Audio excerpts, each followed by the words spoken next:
Tonight, I'll be reading Lewis Carroll's classic novel, Alice in Wonderland. So get cozy in bed and close your eyes. Chapter 1. Down the Rabbit Hole.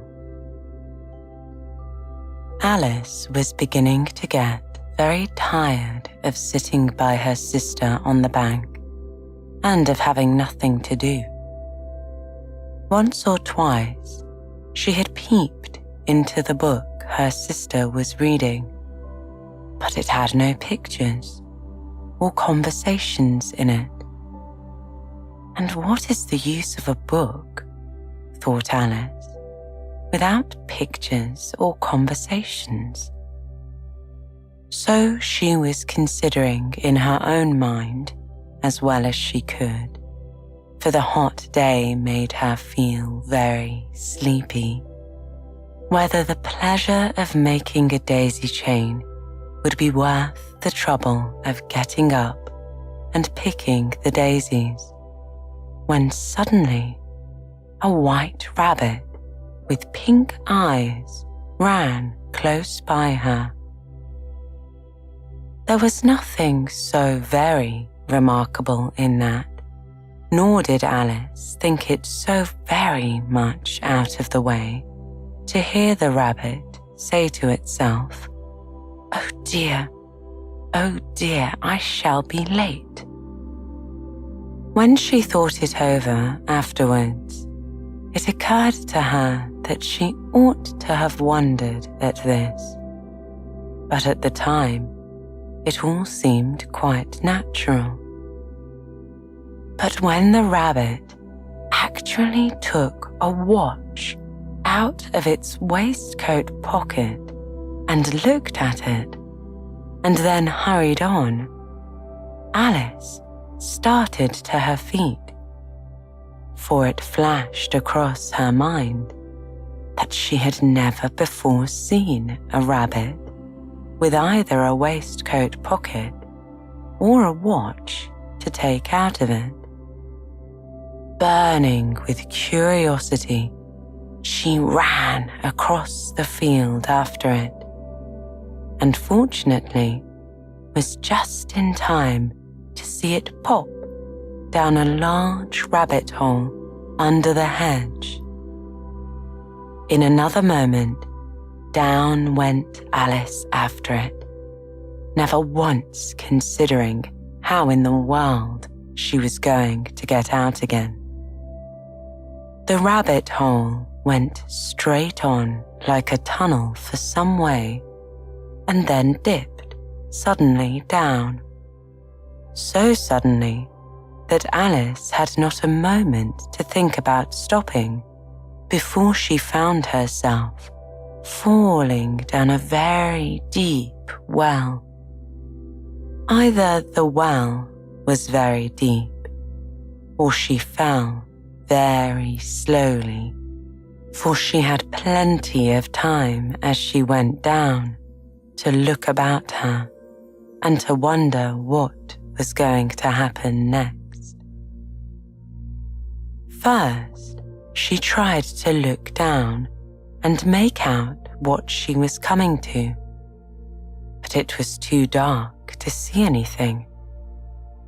Then she looked at the sides of the well and noticed they were filled with cupboards and bookshelves. Here and there she saw maps and pictures hung upon pegs. She took down a jar from one of the shelves as she passed. It was labelled orange marmalade, but to her great disappointment, it was empty. She did not want to drop the jar for fear of killing somebody underneath, so she managed to put it into one of the cupboards as she fell past it. Well, thought Alice to herself, after such a fall as this, I shall think nothing of tumbling downstairs. How brave they'll all think me at home. Why, I wouldn't say anything about it, even if I fell off the top of a house, which was very likely true. Down, down, down. Would the fall never come to an end? Alice wondered. I wonder how many miles I've fallen by this time, she said aloud.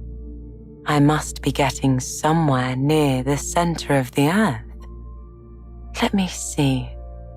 That would be 4,000 miles down, I think.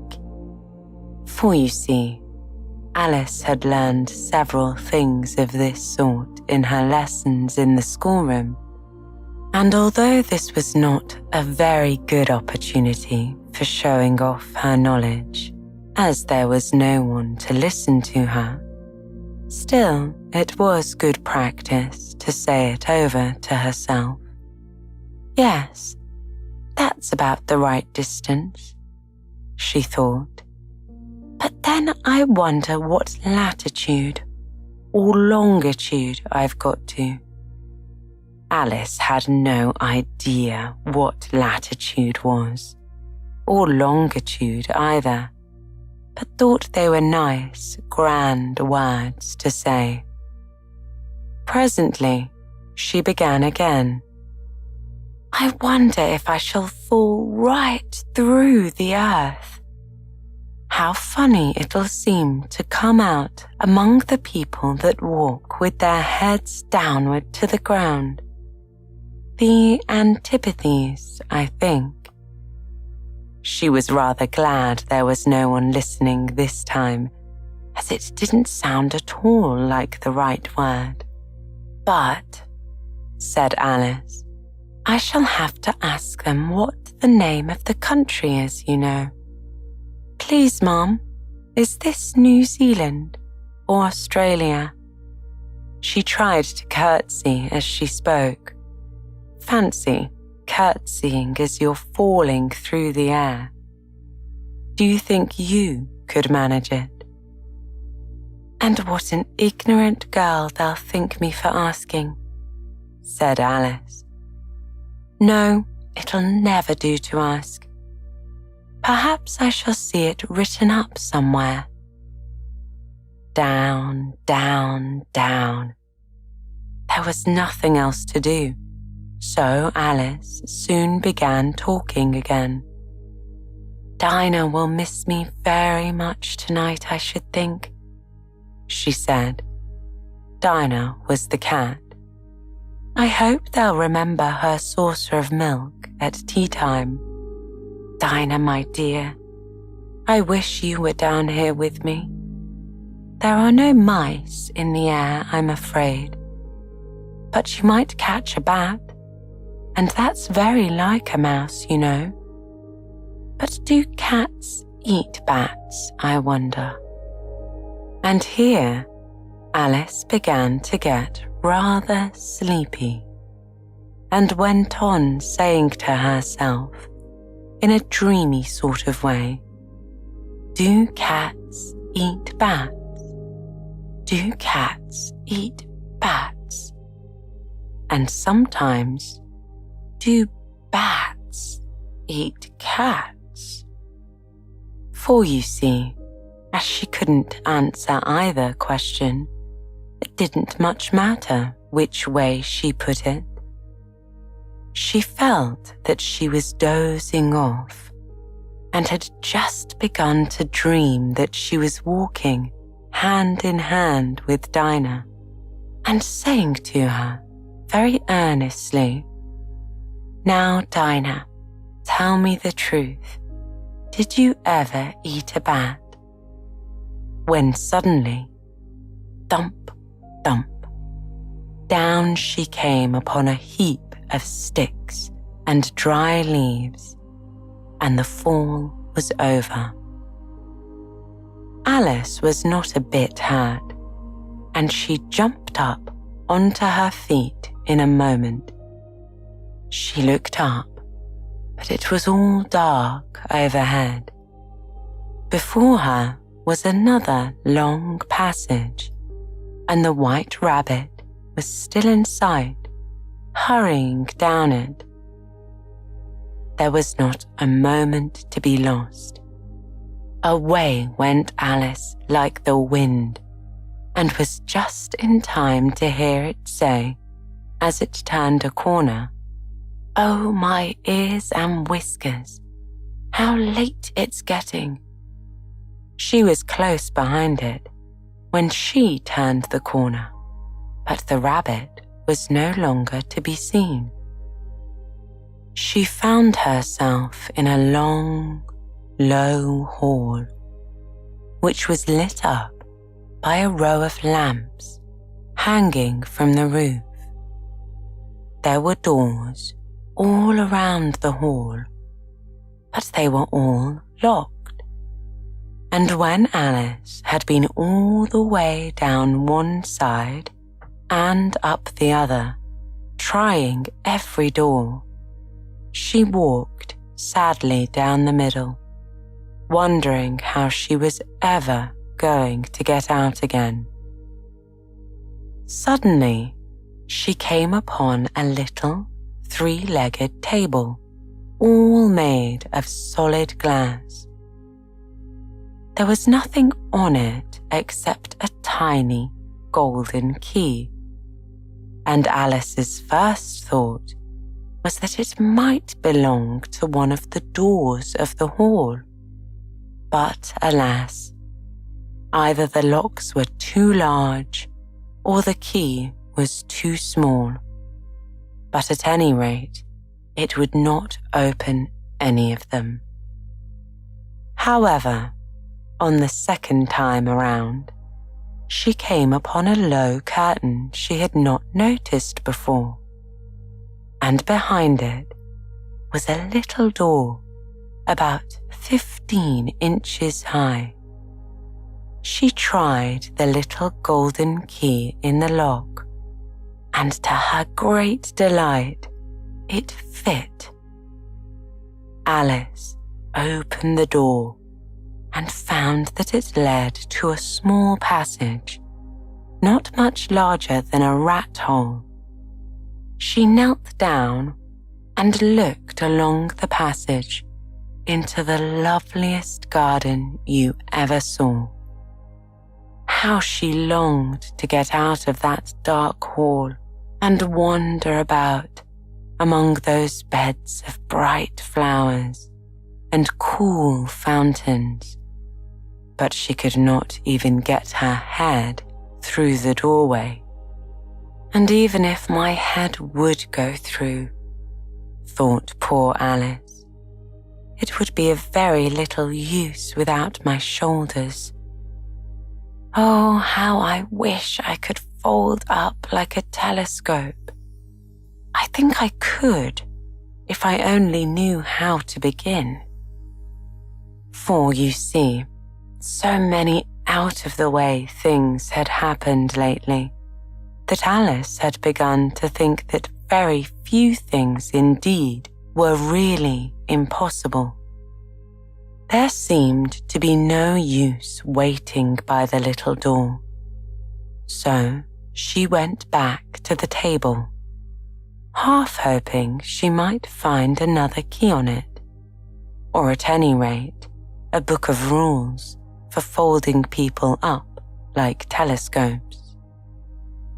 This time, she found a little bottle on it, which certainly was not here before, said Alice, and round the neck of the bottle was a paper label with the words, "Drink me," beautifully printed on it in large letters.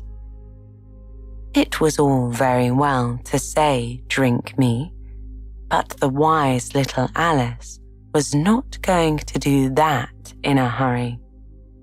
"No, I'll look first," she said, "and see whether it's marked poison or not."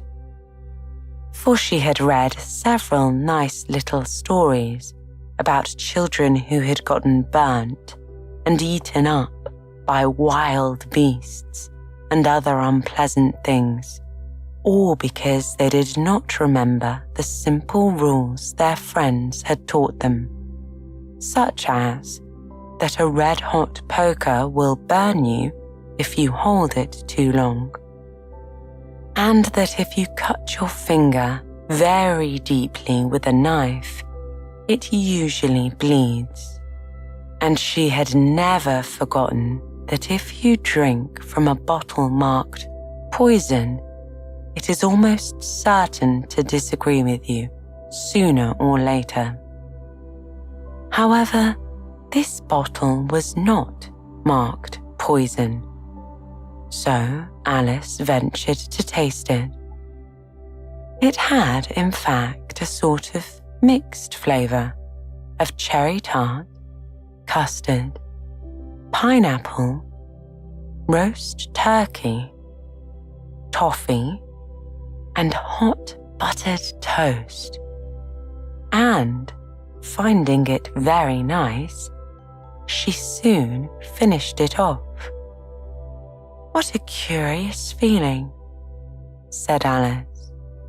"I must be folding up like a telescope." And so it was indeed. She was now only 10 inches high, and her face brightened up at the thought that she was now the right size for going through the little door into that lovely garden. First, however, she waited for a few minutes to see if she was going to shrink any further. She felt a little nervous about this. "For it might end, you know," said Alice to herself, "in my going out altogether, like a candle. I wonder what I should be like then." And she tried to fancy what the flame of a candle is like after the candle is blown out, for she could not remember ever having seen such a thing.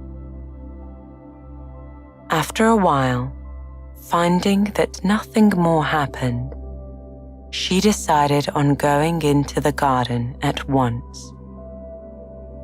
But alas for poor Alice. When she got to the door, she found she had forgotten the little golden key, and when she went back to the table for it, she found she could not possibly reach it. She could see it quite plainly through the glass, and tried her best to climb up one of the legs of the table, but it was too slippery. When she had tired herself out with trying, the poor little thing sat down and cried.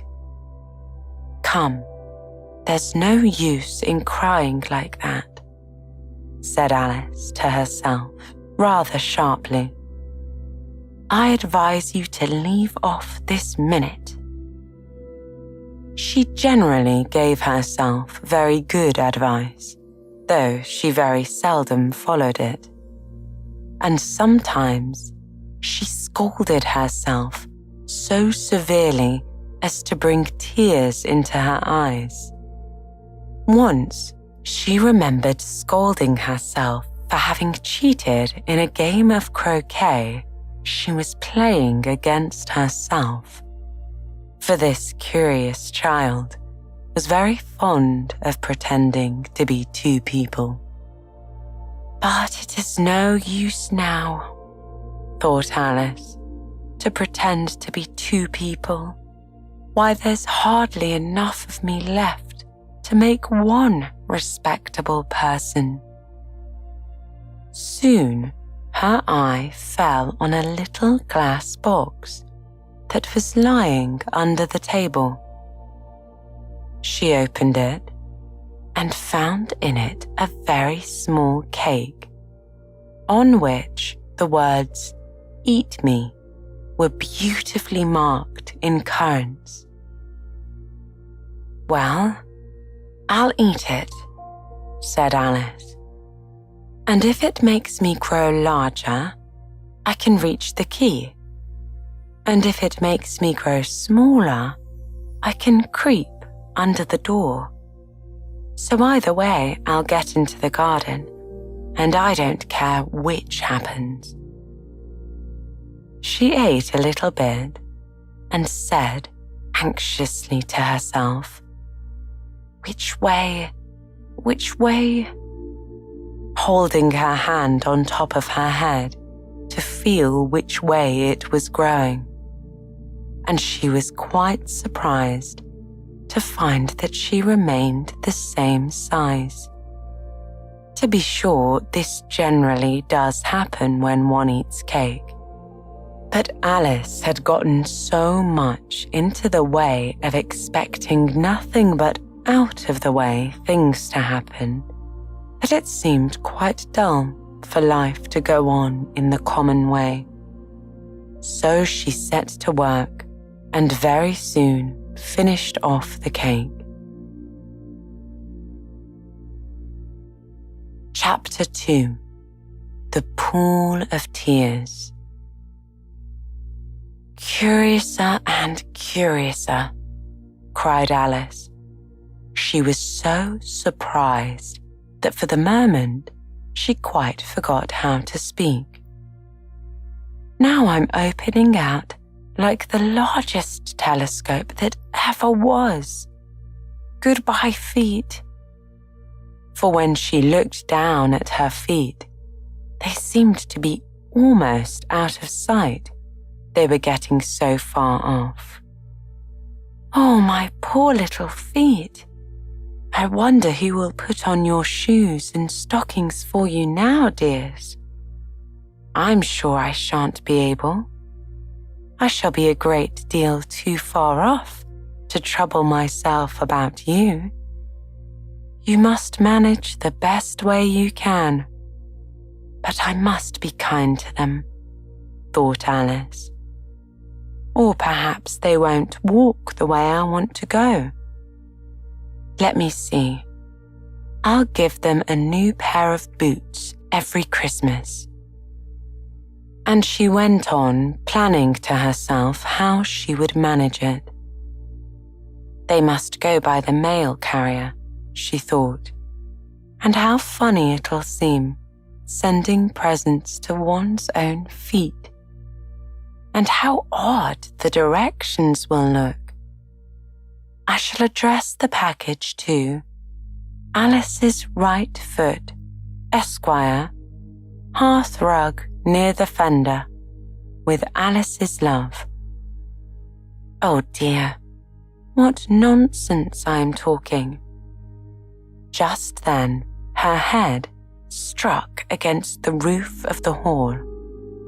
In fact, she was now more than 9 feet high, and she at once took up the little golden key and hurried off to the garden door. Poor Alice. It was as much as she could do, lying down on one side to look through into the garden with one eye. But to get through was more hopeless than ever. She sat down and began to cry again. "You ought to be ashamed of yourself," said Alice. "A great girl like you to go on crying in this way. Stop this moment, I tell you." But she went on all the same, shedding gallons of tears until there was a large pool all around her, about 4 inches deep and reaching halfway down the hall. After a time, she heard a little pattering of feet in the distance, and she hastily dried her eyes to see what was coming. It was the White Rabbit returning, splendidly dressed, with a pair of white kid gloves in one hand and a large fan in the other. He came trotting along in a great hurry, muttering to himself as he came, "Oh, the Duchess, the Duchess! Oh, won't she be angry if I've kept her waiting?" Alice felt so desperate that she was ready to ask anyone for help. So, when the rabbit came near her, she began in a low, timid voice, "If you please, sir." The rabbit started violently, dropped the white kid gloves and the fan, and scurried away into the darkness as hard as he could go. Alice took up the fan and gloves, and as the hall was very hot, she kept fanning herself all the time she went on talking. "Dear, dear, how strange everything is today. And yesterday things went on as usual. I wonder if I've been changed in the night. Let me think. Was I the same when I got up this morning? I almost think I can remember feeling a little different. But if I'm not the same, the next question is, who in the world am I? That's the great puzzle." And she began thinking over all the children she knew that were of the same age as herself, to see if she could have been changed into any of them. "I'm sure I'm not Ada," she said, "for her hair goes in such long ringlets, and mine doesn't go in ringlets at all. And I'm sure I can't be Mabel, for I know all sorts of things, and she knows such a very little. Besides, she's she, and I'm I, and oh dear, how puzzling it all is." Alice continued, "I'll try to see if I know all the things I used to know. Let me see.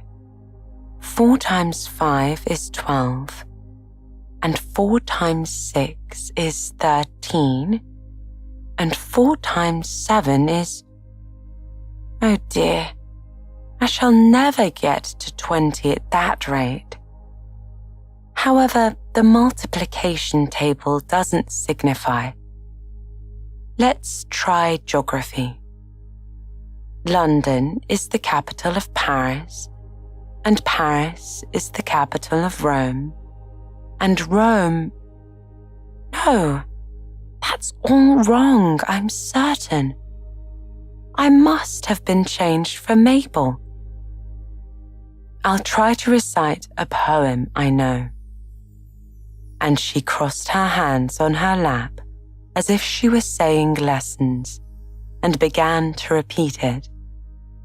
But her voice sounded hoarse and strange, and the words did not come the same as they used to. "How doth the little crocodile improve his shining tail, and pour the waters of the Nile on every golden scale? How cheerfully he seems to grin, how neatly spread his claws, and welcome little fishes in with gently smiling jaws." "I'm sure those are not the right words," said poor Alice, and her eyes filled with tears again as she went on.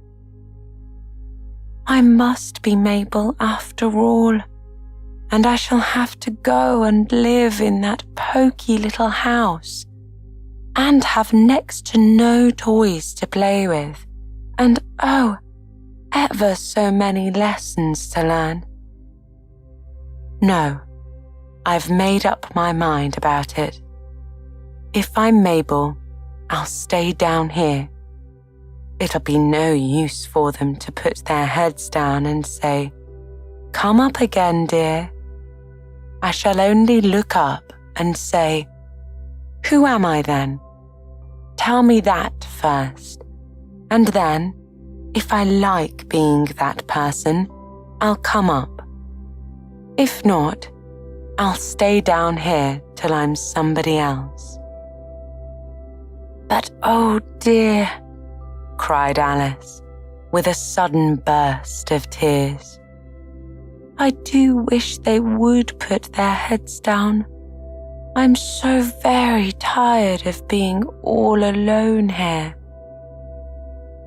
As she said this, she looked down at her hands and was surprised to see that she had put on one of the rabbit's little white kid gloves while she was talking. "How can I have done that?" she thought. "I must be growing small again." She got up and went to the table to measure herself by it, and found that, as nearly as she could guess, she was now about 2 feet high and was going on shrinking rapidly.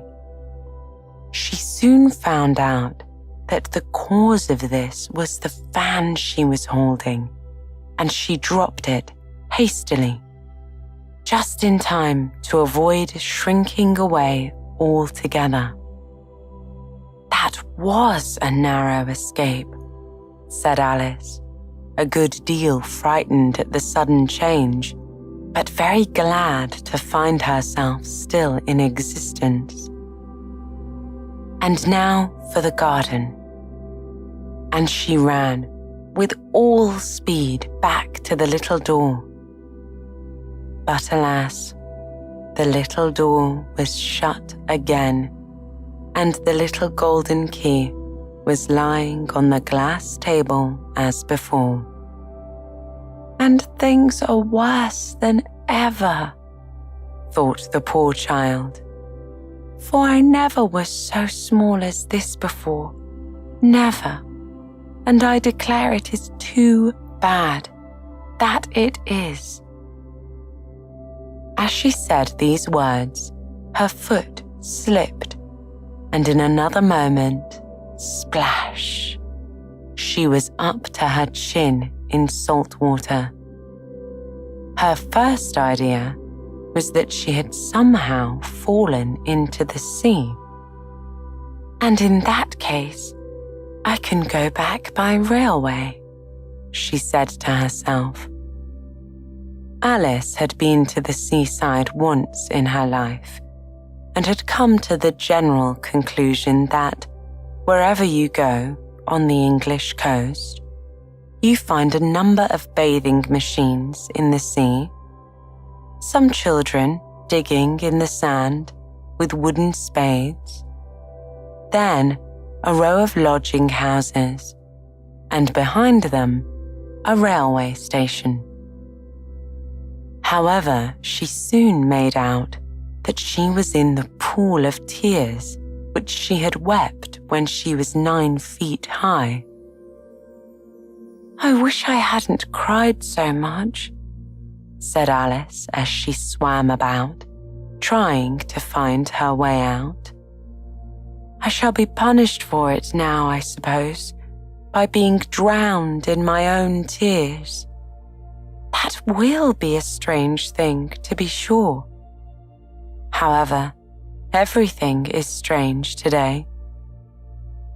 Just then, she heard something splashing about in the pool a little way off, and she swam nearer to make out what it was. At first, she thought it must be a walrus or a hippopotamus. But then she remembered how small she was now, and she soon made out that it was only a mouse that had slipped in like herself. Would it be of any use now, thought Alice, to speak to this mouse? Everything is so out of the way down here that I should think, very likely, it can talk. At any rate, there's no harm in trying." So she began. "Oh, Mouse, do you know the way out of this pool? I am very tired of swimming about here. Oh, Mouse." Alice thought this must be the right way of speaking to a mouse. She had never done such a thing before, but she remembered having seen this phrase in her brother's Latin grammar book. A mouse, of a mouse, to a mouse, a mouse, oh mouse. The mouse looked at her rather inquisitively and seemed to wink with one of its little eyes, but it said nothing. "Perhaps it doesn't understand English," thought Alice. "I dare say it's a French mouse, come over with William the Conqueror." For with all her knowledge of history, Alice had no very clear notion how long ago anything had happened. So she began again, this time in French. "Where is my cat?" she said, which was her first sentence in her French lesson book. The mouse gave a sudden leap out of the water and seemed to quiver all over with fright. "Oh, I beg your pardon," cried Alice hastily, afraid that she had hurt the poor animal's feelings. "I quite forgot you didn't like cats." "Not like cats?" cried the mouse in a shrill, passionate voice. "Would you like cats if you were me?" "Well, perhaps not," said Alice in a soothing tone. "Don't be angry about it. And yet, I wish I could show you our cat, Dinah. I think you'd take a fancy to cats if you could only see her. She is such a dear, quiet thing." Alice went on, half to herself, as she swam lazily about in the pool. "And she sits purring so nicely by the fire, licking her paws and washing her face. And she is such a nice, soft thing. And she's such a capital one for catching mice. Oh, I beg your pardon," cried Alice again. For this time, the mouse was bristling all over, and she felt certain it must be really offended. "We won't talk about her any more if you'd rather not." "We indeed," cried the mouse, who was trembling down to the end of his tail. "As if I would talk on such a subject. Our family has always hated cats. Nasty, low, vulgar things. Don't let me hear the name again." "I won't indeed," said Alice, in a great hurry to change the subject of conversation. Are you fond of dogs?" The mouse did not answer, so Alice went on eagerly. "There is such a nice little dog near our house I should like to show you. A little bright-eyed terrier, you know, with oh such long curly brown hair. And it'll fetch things when you throw them. And it'll sit up and beg for its dinner and all sorts of things. I can't remember half of them. And it belongs to a farmer, you know, and he says it's so useful, it's worth £100. He says it kills all the rats and— "Oh dear," cried Alice in a sorrowful tone. "I'm afraid I've offended it again." For the mouse was swimming away from her as hard as it could go, and making quite a commotion in the pool as it went.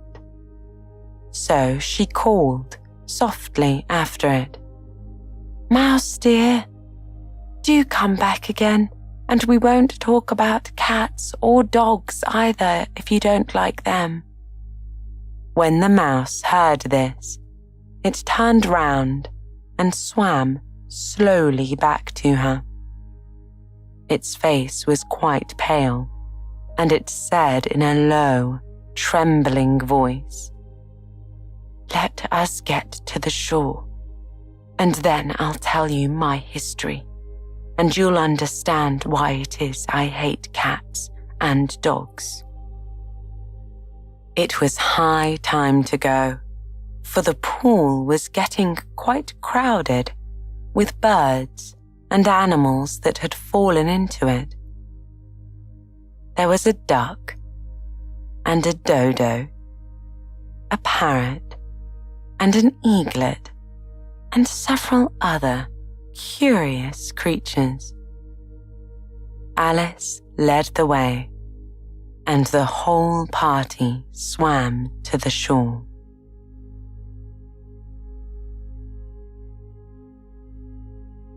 Chapter 3: A Caucus Race and a Long Tail. They were indeed a strange-looking party that assembled on the bank.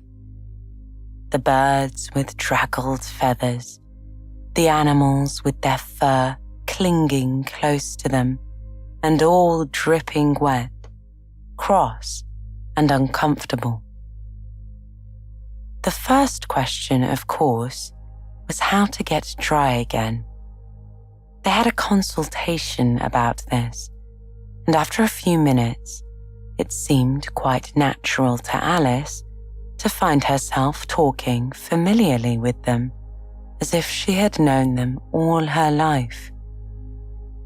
Indeed, she had quite a long argument with the parrot, who at last turned sulky and would only say, "I'm older than you and must know better." And this Alice would not allow without knowing how old it was. And as the parrot positively refused to tell its age, there was no more to be said. At last, the mouse, who seemed to be a person of authority among them, called out, "Sit down, all of you, and listen to me. I'll soon make you dry enough." They all sat down at once in a large ring, with the mouse in the middle.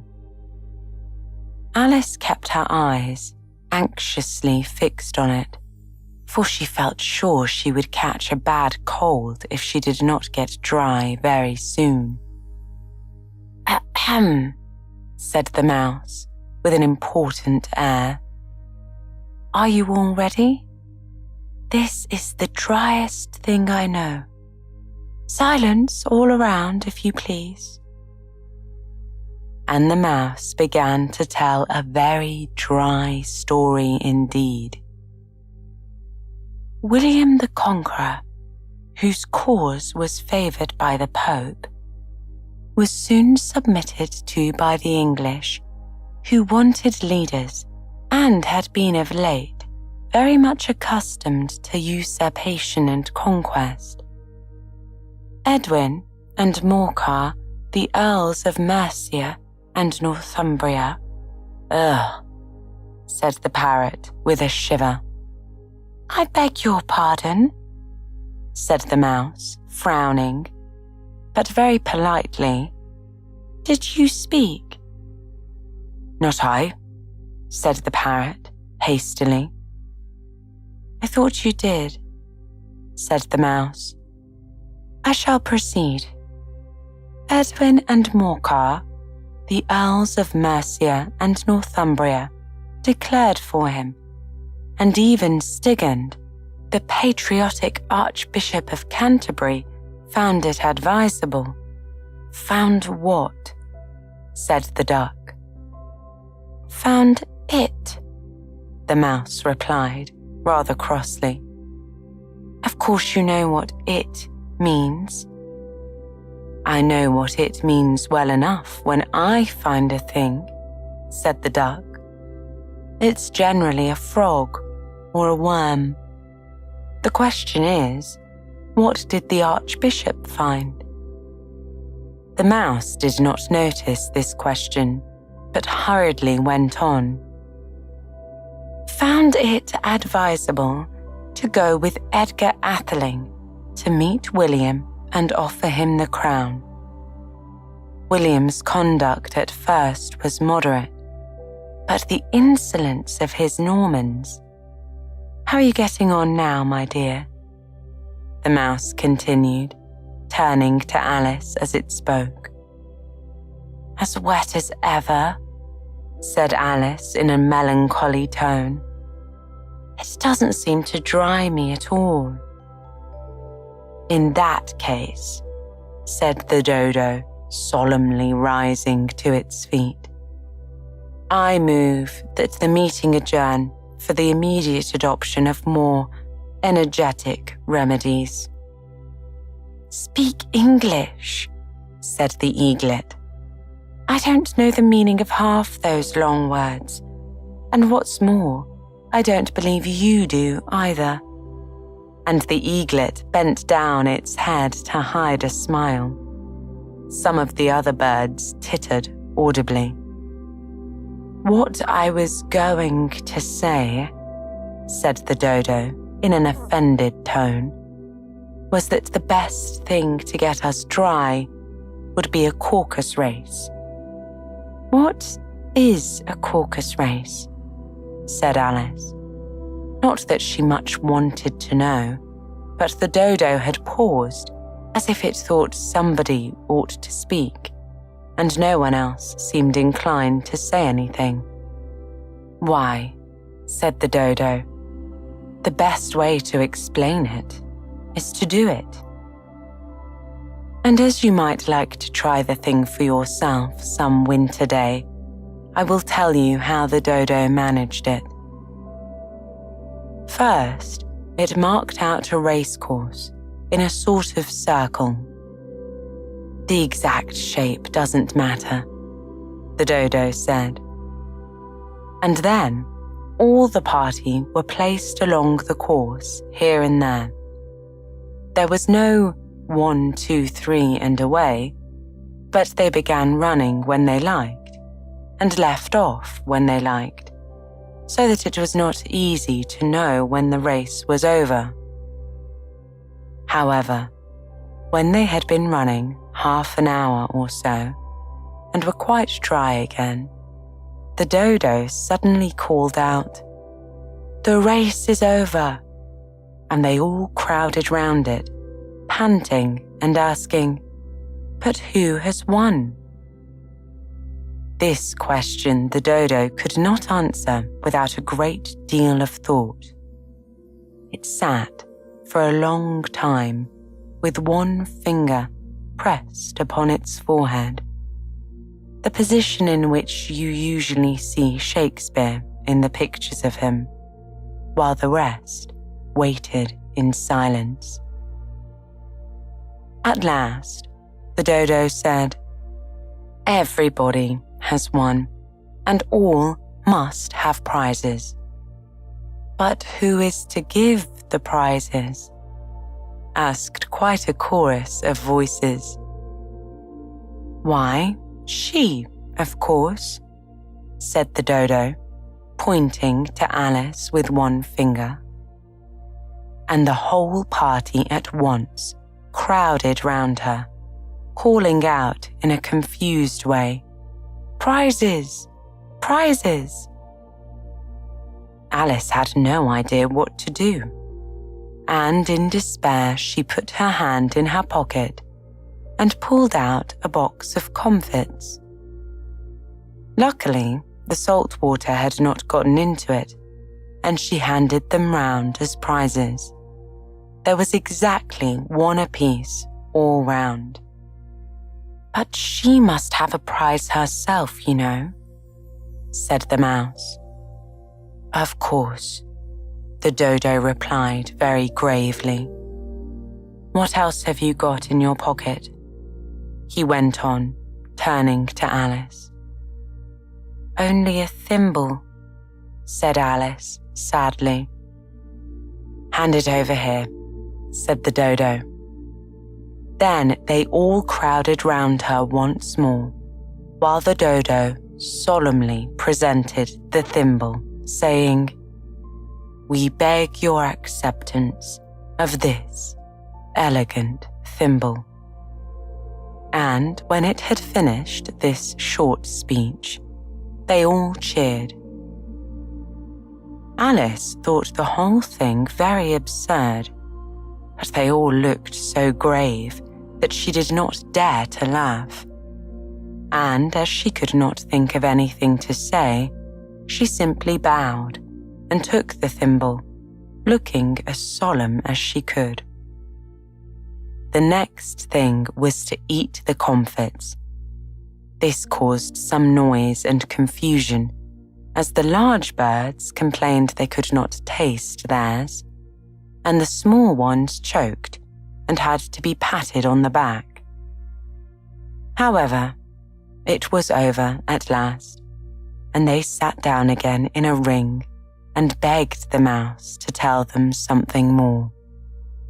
"You promised to tell me your history, you know," said Alice, "and why it is you hate C and D," she added in a whisper, half afraid that it would be offended again. "Mine is a long and sad tale," said the mouse, turning to Alice and sighing. "It is a long tale, certainly," said Alice, looking down with wonder at the mouse's tail. "But why do you call it sad?" And she kept on puzzling about it while the mouse was speaking, so that her idea of the tale was something like this.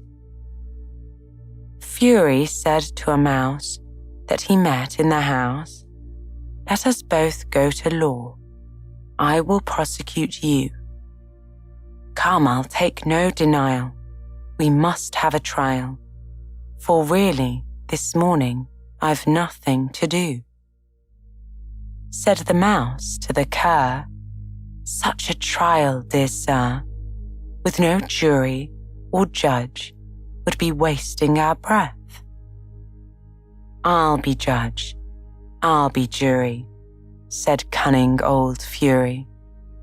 "I'll try the whole cause and condemn you to death." "You are not paying attention," said the mouse to Alice severely. "What are you thinking of?" "I beg your pardon," said Alice very humbly. "You had got to the 5th bend of your tail, I think." "I had not," cried the mouse sharply and very angrily. "You have a not," said Alice, always ready to make herself useful and looking anxiously about her. "Oh, do let me help you undo it." "I shall do nothing of the sort," said the mouse, getting up and walking away. "You insult me by talking such nonsense." "I didn't mean it," pleaded poor Alice. "But you're so easily offended, you know." The mouse only growled in reply. "Please come back and finish your story," Alice called after it, and the others all joined in chorus. "Yes, please do." But the mouse only shook its head impatiently and walked a little quicker. What a pity it wouldn't stay, sighed the parrot as soon as it was out of sight. An old crab took the opportunity of saying to her daughter, "Ah, my dear, let this be a lesson to you. Never lose your temper." "Hold your tongue, Ma," said the young crab a little snappishly. "You're enough to try the patience of an oyster." "I wish I had our Dinah here. I know I do," said Alice aloud, addressing nobody in particular. "She'd soon fetch it back." "And who is Dinah, if I may venture to ask the question?" said the parrot. Alice replied eagerly, for she was always ready to talk about her pet. "Dinah's our cat, and she's such a capital one for catching mice, you can't think. And oh, I wish you could see her after the birds. Why, she'll eat a little bird as soon as look at it." This speech caused a remarkable sensation among the party. Some of the birds hurried off at once. One old magpie began wrapping itself up very carefully, remarking, "I really must be getting home. The night air doesn't suit my throat." And a canary called out in a trembling voice to its children, "Come away, my dears. It's high time you were all in bed." On various pretexts, they all moved off, and Alice was soon left alone. "I wish I hadn't mentioned Dinah," she said to herself in a melancholy tone. "Nobody seems to like her down here, and I'm sure she's the best cat in the world. Oh, my dear Dinah, I wonder if I shall ever see you any more." And here poor Alice began to cry again, for she felt very lonely and low-spirited. In a little while, however, she heard a little pattering of footsteps in the distance, and she looked up eagerly, half hoping that the mouse had changed its mind and was coming back to finish its story. Chapter 4. The Rabbit Sends in a Little Bill. It was the White Rabbit, trotting slowly back again and looking anxiously about it as it went, as if it had lost something. And Alice heard it muttering to itself, "The Duchess, the Duchess. Oh, my dear paws. Oh, my fur and whiskers. She'll get me executed as sure as ferrets are ferrets. Where can I dropped them, I wonder?" Alice guessed in a moment that it was looking for the fan and the pair of white kid gloves, and she very good-naturedly began hunting about for them, but they were nowhere to be seen. Everything seemed to have changed since her swim in the pool, and the great hall, with the glass table and the little door, had vanished completely. Very soon, the rabbit noticed Alice as she went hunting about, and called out to her in an angry tone, "Why, Marianne, what are you doing out here? Run home this moment and fetch me a pair of gloves and a fan. Quick now." And Alice was so frightened that she ran off at once in the direction it pointed to, without trying to explain the mistake it had made. "It took me for his housemaid," she said to herself as she ran. "How surprised he'll be when he finds out who I am. But I'd better take him his fan and gloves, That is, if I can find them." As she said this, she came upon a neat little house, on the door of which was a bright brass plate with the name W. Rabbit engraved upon it. She went in without knocking and hurried upstairs, in great fear lest she should meet the real Marianne and be turned out of the house before she had found the fan and gloves. "How strange it seems," Alice said to herself, "to be going on errands for a rabbit. I suppose Dinah will be sending me on errands next." And she began fancying the sort of thing that would happen. "Miss Alice, come here directly and get ready for your walk." "Coming in a minute, nurse, but I've got to see that the mouse doesn't get out." "Only I don't think," Alice went on, "that they'd let Dinah stay in the house if it began ordering people about like that." By this time, she had found her way into a tidy little room with a table in the window, and on it, as she had hoped, a fan and 2 or 3 pairs of tiny white kid gloves. She took up the fan and a pair of the gloves and was just going to leave the room when her eye fell upon a little bottle that stood near the looking glass. There was no label this time with the words "Drink me," but nevertheless, she uncorked it and put it to her lips. "I know something interesting is sure to happen whenever I eat or drink anything," she said to herself. "So I'll just see what this bottle does. I do hope it will help me grow large again, for really I'm quite tired of being such a tiny little thing." It did so indeed, and much sooner than she had expected.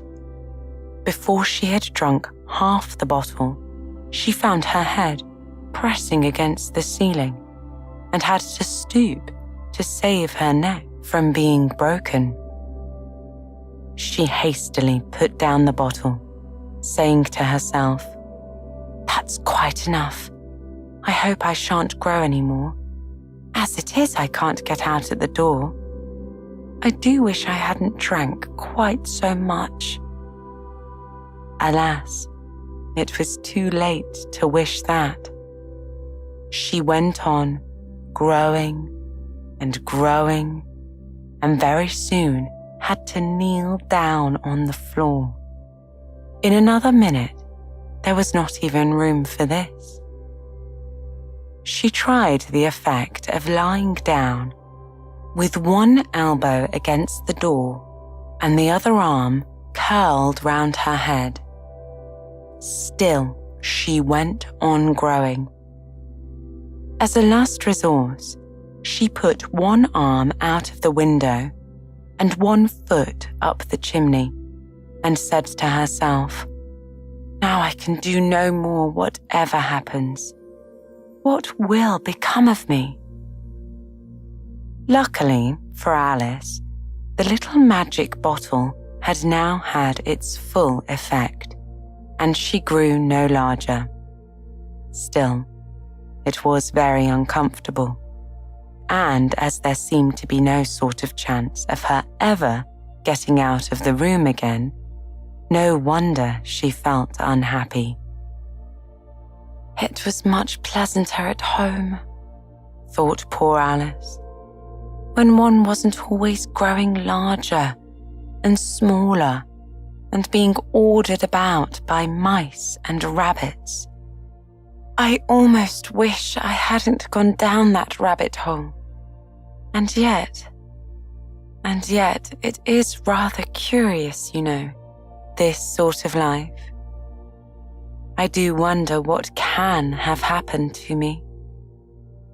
When I used to read fairy tales, I fancied that kind of thing never happened. and now here I am, in the middle of one. There ought to be a book written about me, that there ought. And when I grow up, I'll write one. But I'm grown up now, she added in a sorrowful tone. At least there's no room to grow up any more here. But then, thought Alice, shall I never get any older than I am now? That'll be a comfort, one way, never to be an old woman. But then, always to have lessons to learn. Oh, I shouldn't like that. Oh, you foolish Alice, she answered herself. How can you learn lessons in here? Why, there's hardly room for you, and no room at all for any lesson books.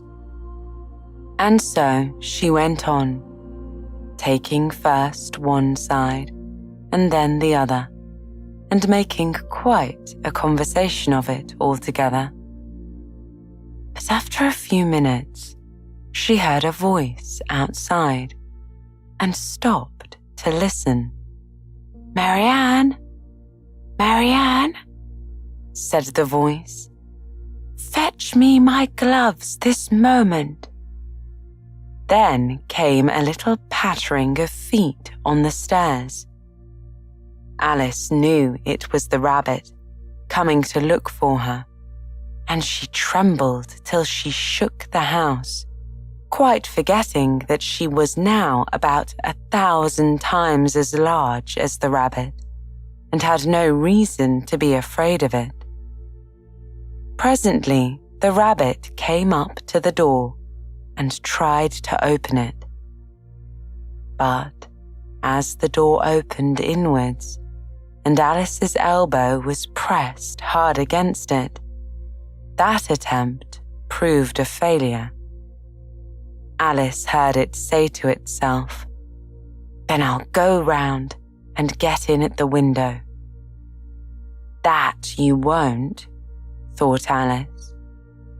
And after waiting till she fancied she heard the rabbit just under the window, she suddenly spread out her hand and made a snatch in the air. She did not get hold of anything, but she heard a little shriek and a fall and a crash of broken glass, from which she concluded that it was just possible the rabbit had fallen into a cucumber frame or something of the sort for growing vegetables. Next came an angry voice, the rabbit's. "Pat, Pat, where are you?" And then a voice she had never heard before. "Sure then, I'm here, digging for apples, Your Honor." "Digging for apples indeed," said the rabbit angrily. "Here, come and help me out of this." She heard the sound of more broken glass. "Now tell me, Pat, what's in that window?" said the rabbit. "It's an arm, Your Honor." "An arm, you goose? Who ever saw one that size? Why, it fills the whole window," said the rabbit. "Sure it does, Your Honor, but it's an arm for all that." "Well, it's got no business there at any rate," said the rabbit. "Go and take it away." There was a long silence after this, and Alice could only hear whispers now and then, such as, "Sure I don't like it, Your Honor, at all, and "Do as I tell you, you coward." And at last, she spread out her hand again and made another snatch in the air. This time, there were 2 little shrieks and more sounds of broken glass.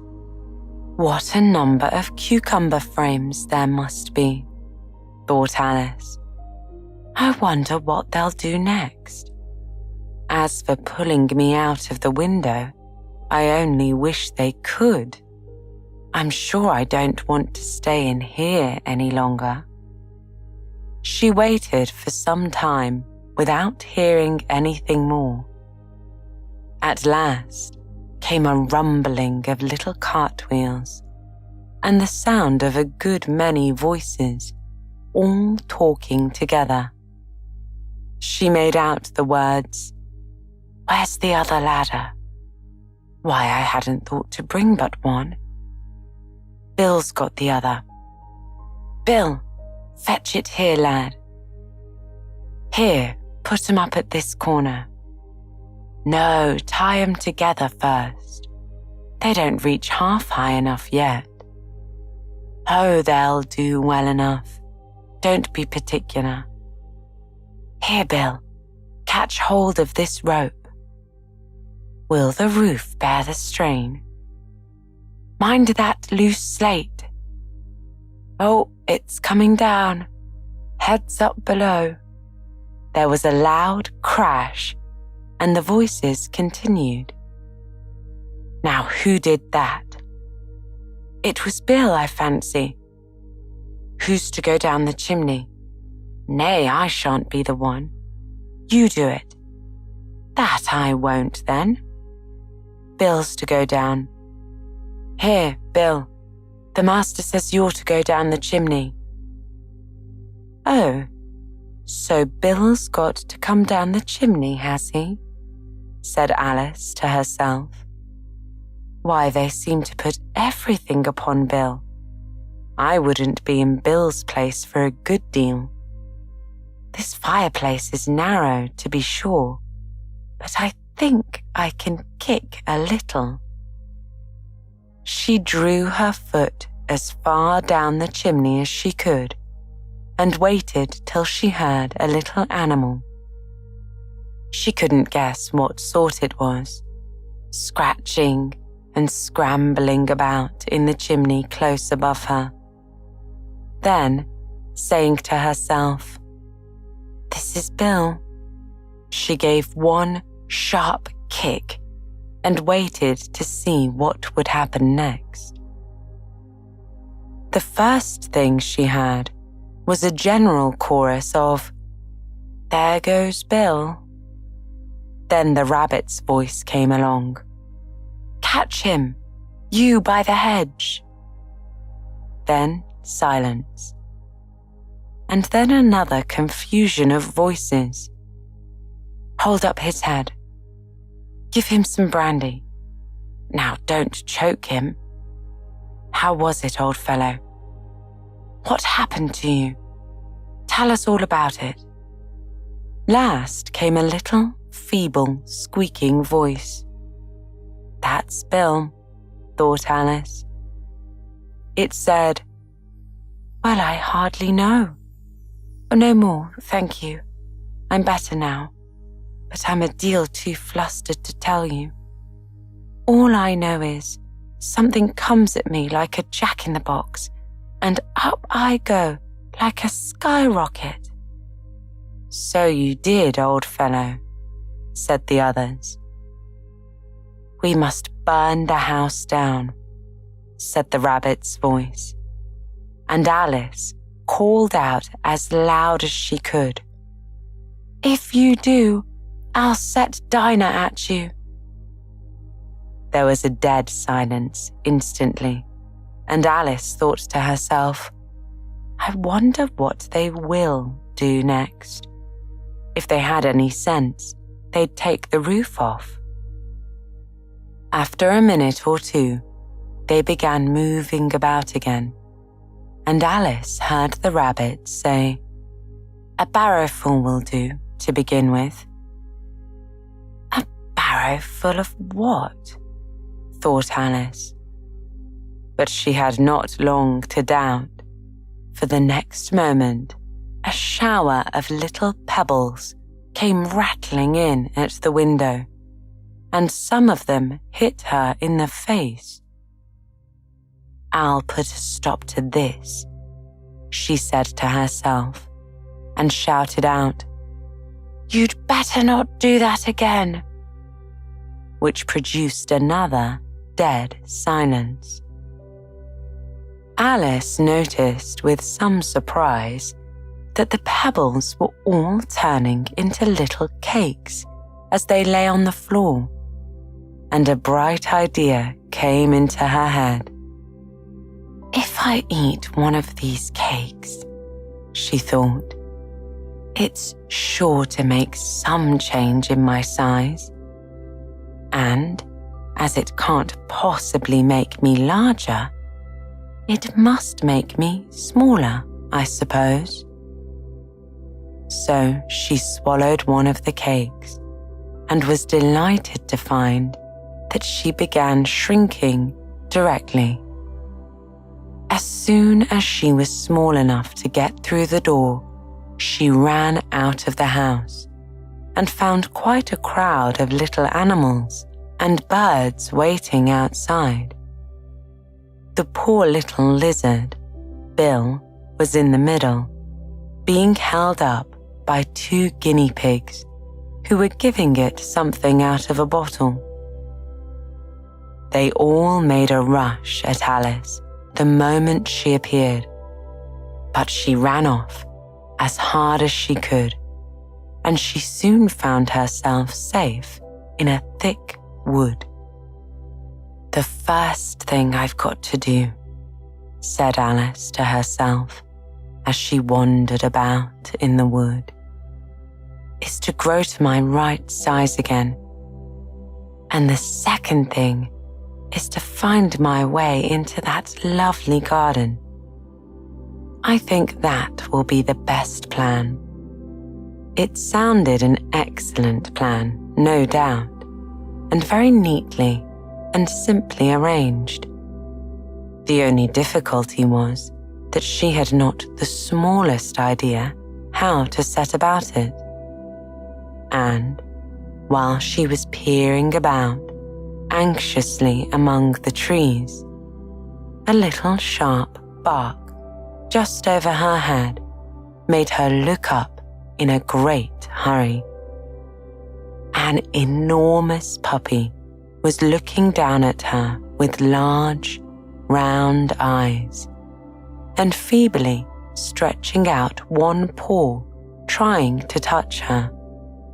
"Poor little thing," said Alice in a coaxing tone, and she tried hard to whistle to it. But she was terribly frightened all the while at the thought it might be hungry, in which case it would very likely eat her up in spite of all her coaxing. Hardly knowing what she did, she picked up a little bit of stick and held it out to the puppy, whereupon the puppy jumped into the air off all its feet at once with a yelp of delight and rushed at the stick. Then Alice dodged behind a great thistle to keep herself from being run over. The moment she appeared on the other side, the puppy made another rush at the stick and tumbled head over heels in its hurry to get hold of it. Then Alice, thinking it was very like having a game of play with a cart horse and expecting every moment to be trampled under its feet, ran round the thistle again. Then the puppy began a series of short charges at the stick, running a very little way forwards each time and a long way back, and barking hoarsely all the while, till at last it sat down a good way off, panting, with its tongue hanging out of its mouth and its great eyes half shut. This seemed to Alice a good opportunity for making her escape. So she set off at once and ran till she was quite tired and out of breath, and till the puppy's bark sounded quite faint in the distance. "And yet, what a dear little puppy it was," said Alice, as she leaned against a buttercup to rest herself and fanned herself with one of the leaves. "I should have liked teaching it tricks very much if I'd only been the right size to do it. Oh dear, I'd nearly forgotten that I've got to grow up again. Let me see. How is it to be managed? I suppose I ought to eat or drink something or other. But the question is, what? The great question certainly was what. Alice looked all round her at the flowers and the blades of grass, but she did not see anything that looked the right thing to eat or drink under the circumstances. There was a large mushroom growing near her, about the same height as herself, and when she had a look under it, and on both sides of it, and behind it, it occurred to her that she might as well look and see what was on top of it. She stretched herself up on tiptoe and peeped over the edge of the mushroom. Her eyes immediately met those of a large blue caterpillar that was sitting on the top with its arms folded, quietly smoking a long hookah and taking not the smallest notice of her or of anything else. Chapter 5. Advice from a Caterpillar. The caterpillar and Alice looked at each other for some time in silence. At last, the caterpillar took the hookah out of its mouth and addressed her in a languid, sleepy voice. "Who are you?" said the caterpillar. This was not an encouraging opening for a conversation. Alice replied rather shyly, I hardly know, sir, just at present. At least, I know who I was when I got up this morning, but I think I must have been changed several times since then." "What do you mean by that?" said the caterpillar sternly. "Explain yourself."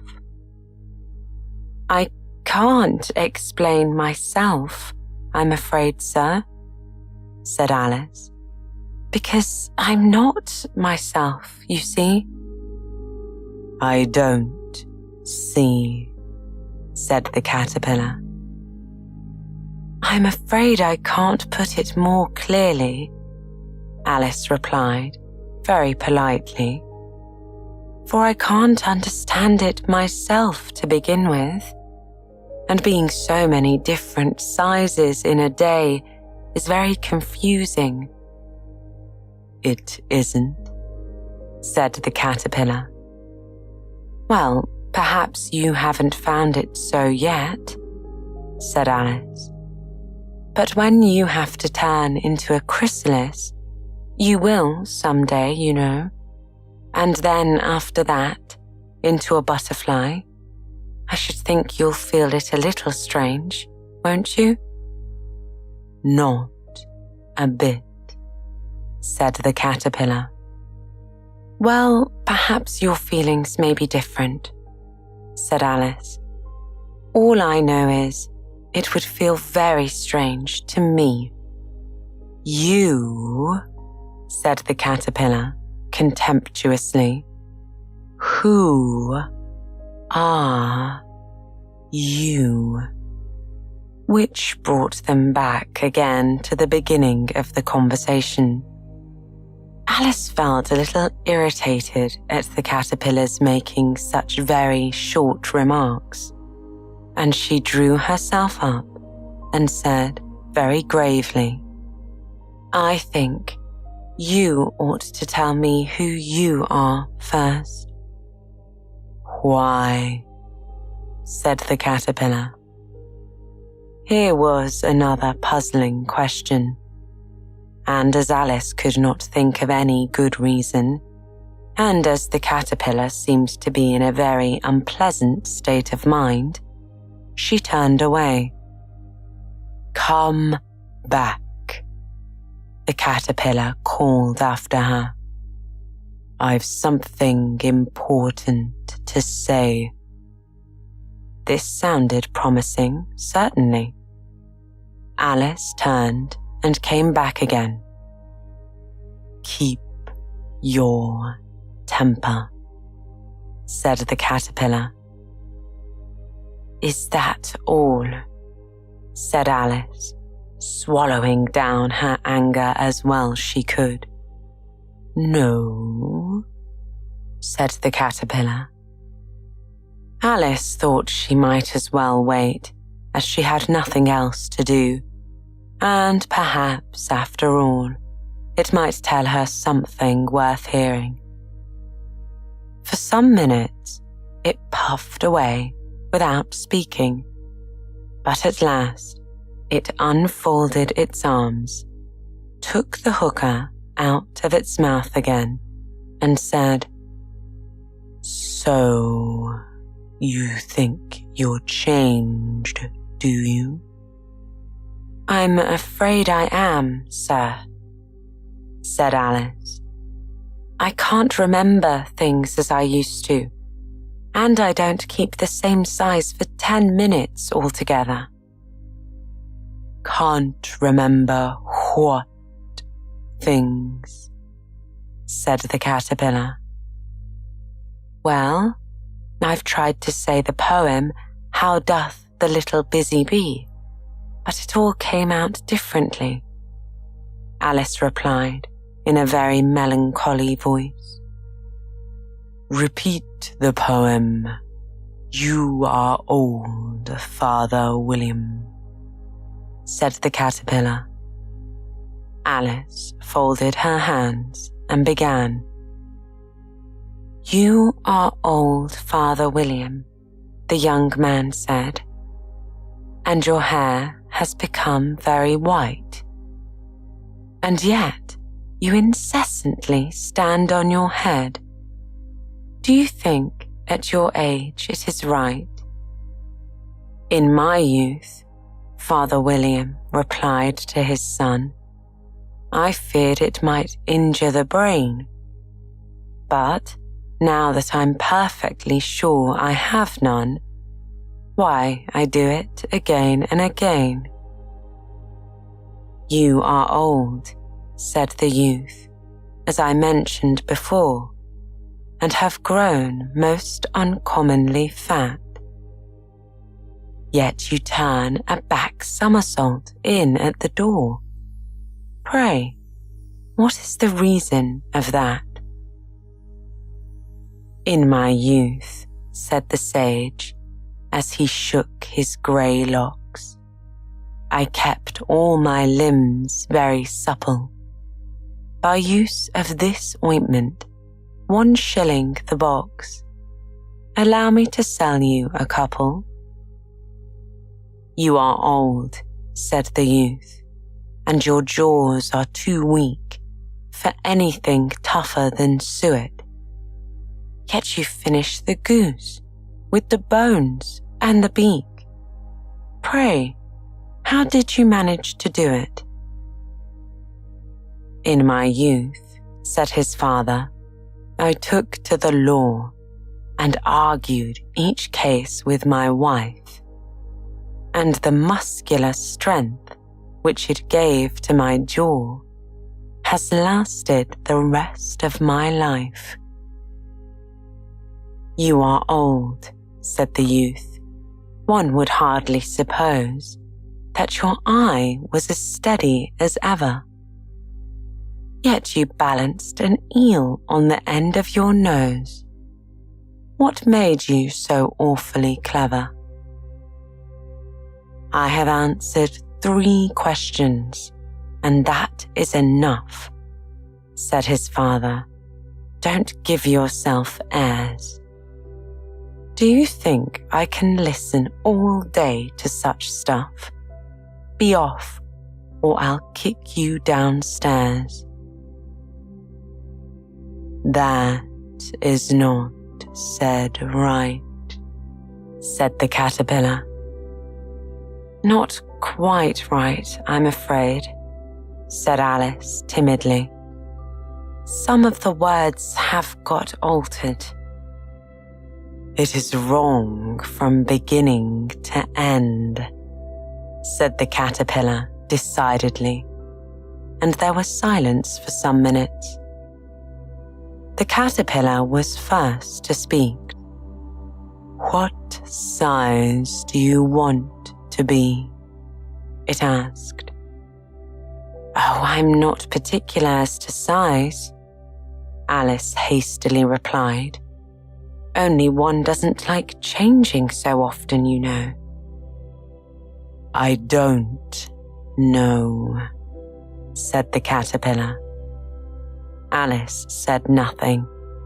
She had never been so contradicted in her life before, and she felt she was losing her temper. Are you content now? Said the caterpillar. Well, I should like to be a little larger, sir, if you wouldn't mind, said Alice. 3 inches is such a wretched height to be. It is a very good height indeed, said the caterpillar, angrily, rearing itself upright as it spoke. It was exactly 3 inches high. But I'm not used to it, pleaded Alice in a piteous tone, and she thought to herself, I wish the creatures wouldn't be so easily offended. You'll get used to it in time, said the caterpillar, and it put the hookah into its mouth and began smoking again. This time, Alice waited patiently until it chose to speak again. In a minute or 2, the caterpillar took the hookah out of its mouth and yawned once or twice and shook itself. Then it got down off the mushroom and crawled away in the grass, merely remarking as it went, one side will make you grow taller, and the other side will make you grow shorter. One side of what? The other side of what? Thought Alice to herself. Of the mushroom, said the caterpillar, just as if she had asked the question aloud. And in another moment, it was out of sight. Alice remained looking thoughtfully at the mushroom for a minute, trying to make out which were the 2 sides of it. And as it was perfectly round, she found this a very difficult question. However, at last, she stretched her arms round it as far as they would go, and broke off a bit of the edge with each hand. And now, which is which? She said to herself, and nibbled a little of the right-hand bit to try the effect. The next moment, she felt a violent blow underneath her chin. It had struck her foot. She was a good deal frightened by this very sudden change, but she felt there was no time to be lost, as she was shrinking rapidly so she set to work at once to eat some of the other bit. Her chin was pressed so closely against her foot that there was hardly room to open her mouth. But she did it at last and managed to swallow a morsel of the left-hand bit. "Come, my head's free at last," said Alice in a tone of delight, which changed into alarm in another moment when she found that her shoulders were nowhere to be found. All she could see when she looked down was an immense length of neck, which seemed to rise like a stalk out of a sea of green leaves that lay far below her. "What can all that green stuff be?" said Alice. "And where have my shoulders got to? And oh, my poor hands, how is it I can't see you?" She was moving them about as she spoke, but no result seemed to follow, except a little shaking among the distant leaves. As there seemed to be no chance of getting her hands up to her head, she tried to get her head down to them and was delighted to find that her neck would bend about easily in any direction, like a serpent. She had just succeeded in curving it down into a graceful zigzag and was going to dive in among the leaves, which she found to be nothing but the tops of the trees under which she had been wandering, when a sharp hiss made her draw back in a hurry. A large pigeon had flown into her face and was flapping at her violently with its wings. "Serpent!" screamed the pigeon. "I'm not a serpent," said Alice indignantly. "Let me alone." "Serpent, I say again," repeated the pigeon, but in a more subdued tone, and added with a kind of sob, "I've tried every way, and nothing seems to suit them." "I haven't the least idea what you're talking about," said Alice. "I've tried the roots of trees, and I've tried banks, and I've tried hedges," the pigeon went on without paying attention to her. "But those serpents, there's no pleasing them." Alice was more and more puzzled, but she thought there was no use in saying anything more until the pigeon had finished. "As if it wasn't trouble enough hatching the eggs," said the pigeon. "But I must be on the lookout for serpents night and day. Why, I haven't had a wink of sleep these 3 weeks." "I'm very sorry you've been annoyed," said Alice, who was beginning to see its meaning. "And just as I'd taken the highest tree in the wood," continued the pigeon, raising its voice to a shriek, "and just as I was thinking I should be free of them at last, they come wriggling down from the sky. Ah, serpent!" "But I'm not a serpent, I tell you," said Alice. I'm a... "Well, what are you?" said the pigeon. "I can see you're trying to invent something."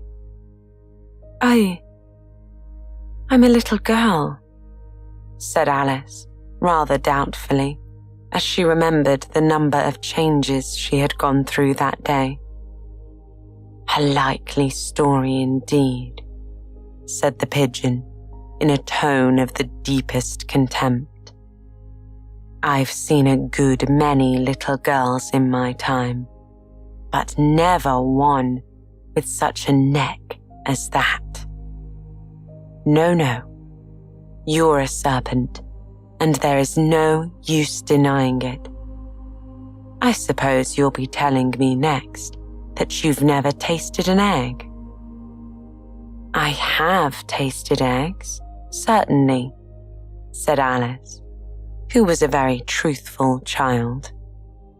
But little girls eat eggs quite as much as serpents do, you know. I don't believe it, said the pigeon. But if they do, why then, they're a kind of serpent. That's all I can say. This was such a new idea to Alice that she was quite silent for a minute or two, which gave the pigeon the opportunity of adding, "You're looking for eggs. I know that well enough. And what does it matter to me whether you're a little girl or a serpent?"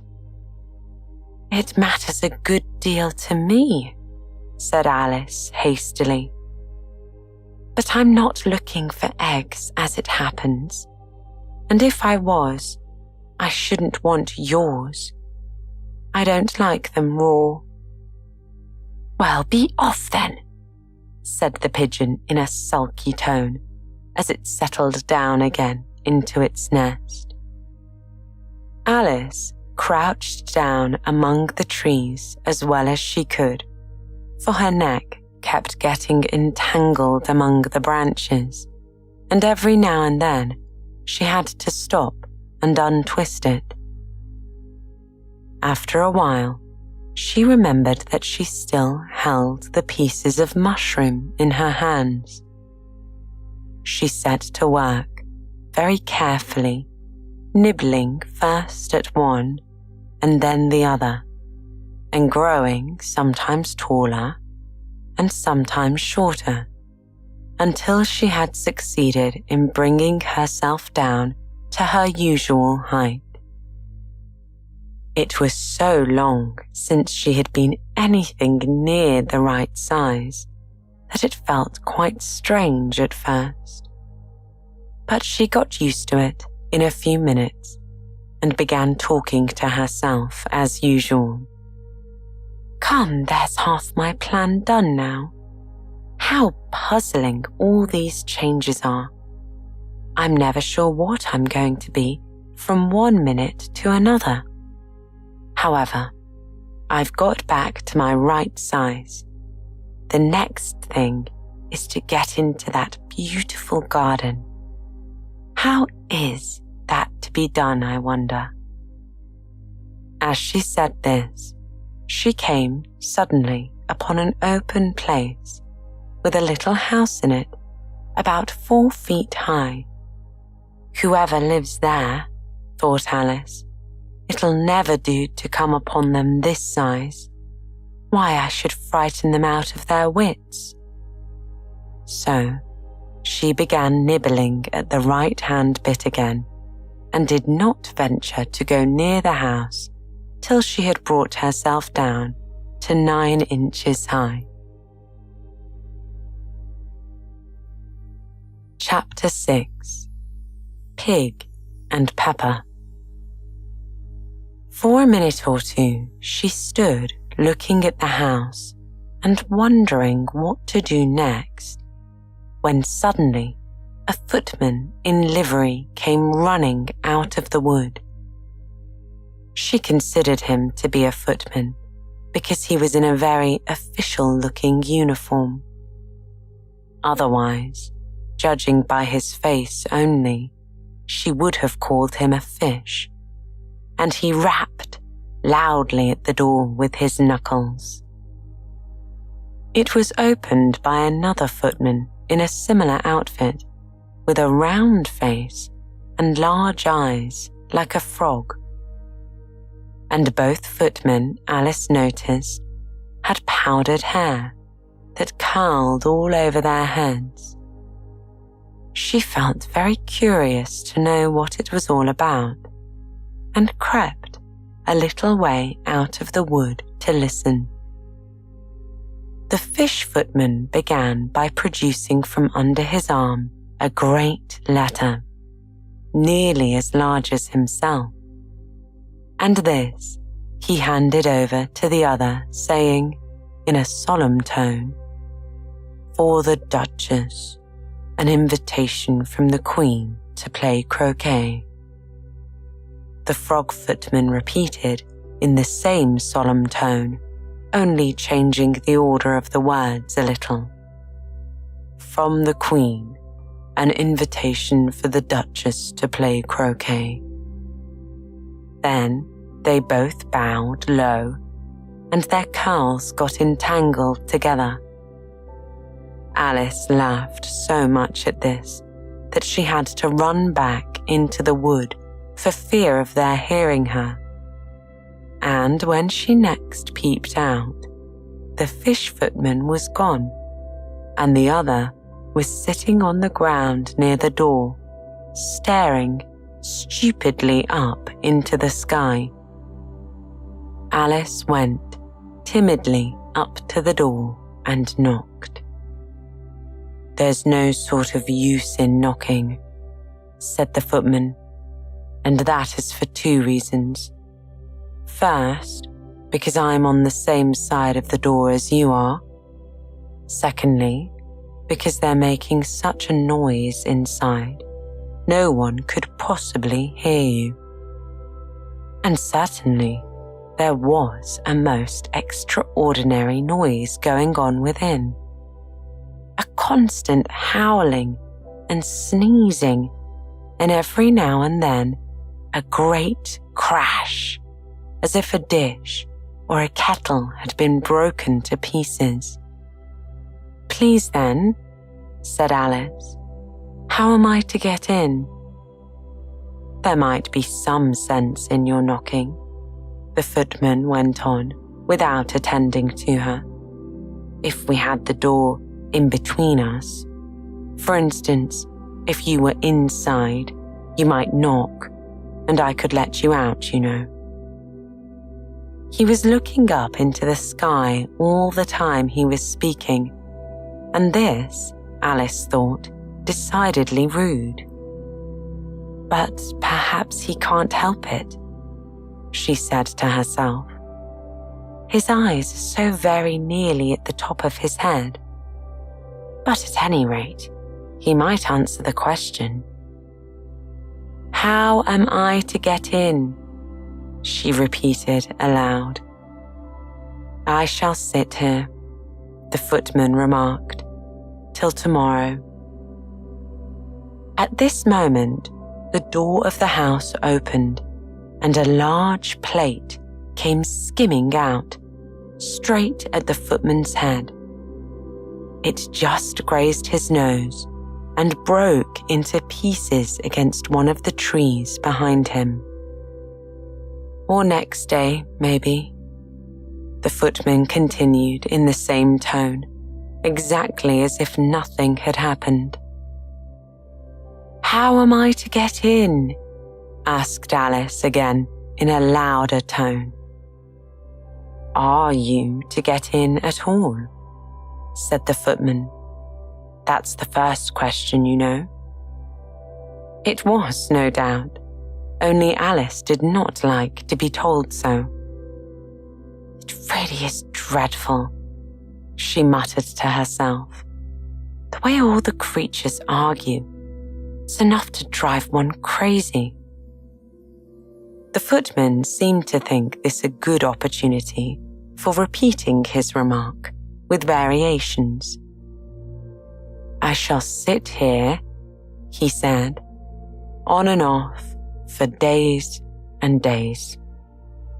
"But what am I to do?" said Alice.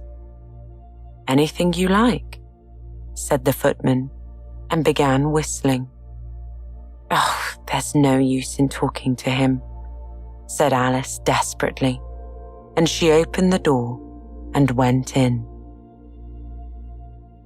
The door led right into a large kitchen, which was full of smoke from one end to the other.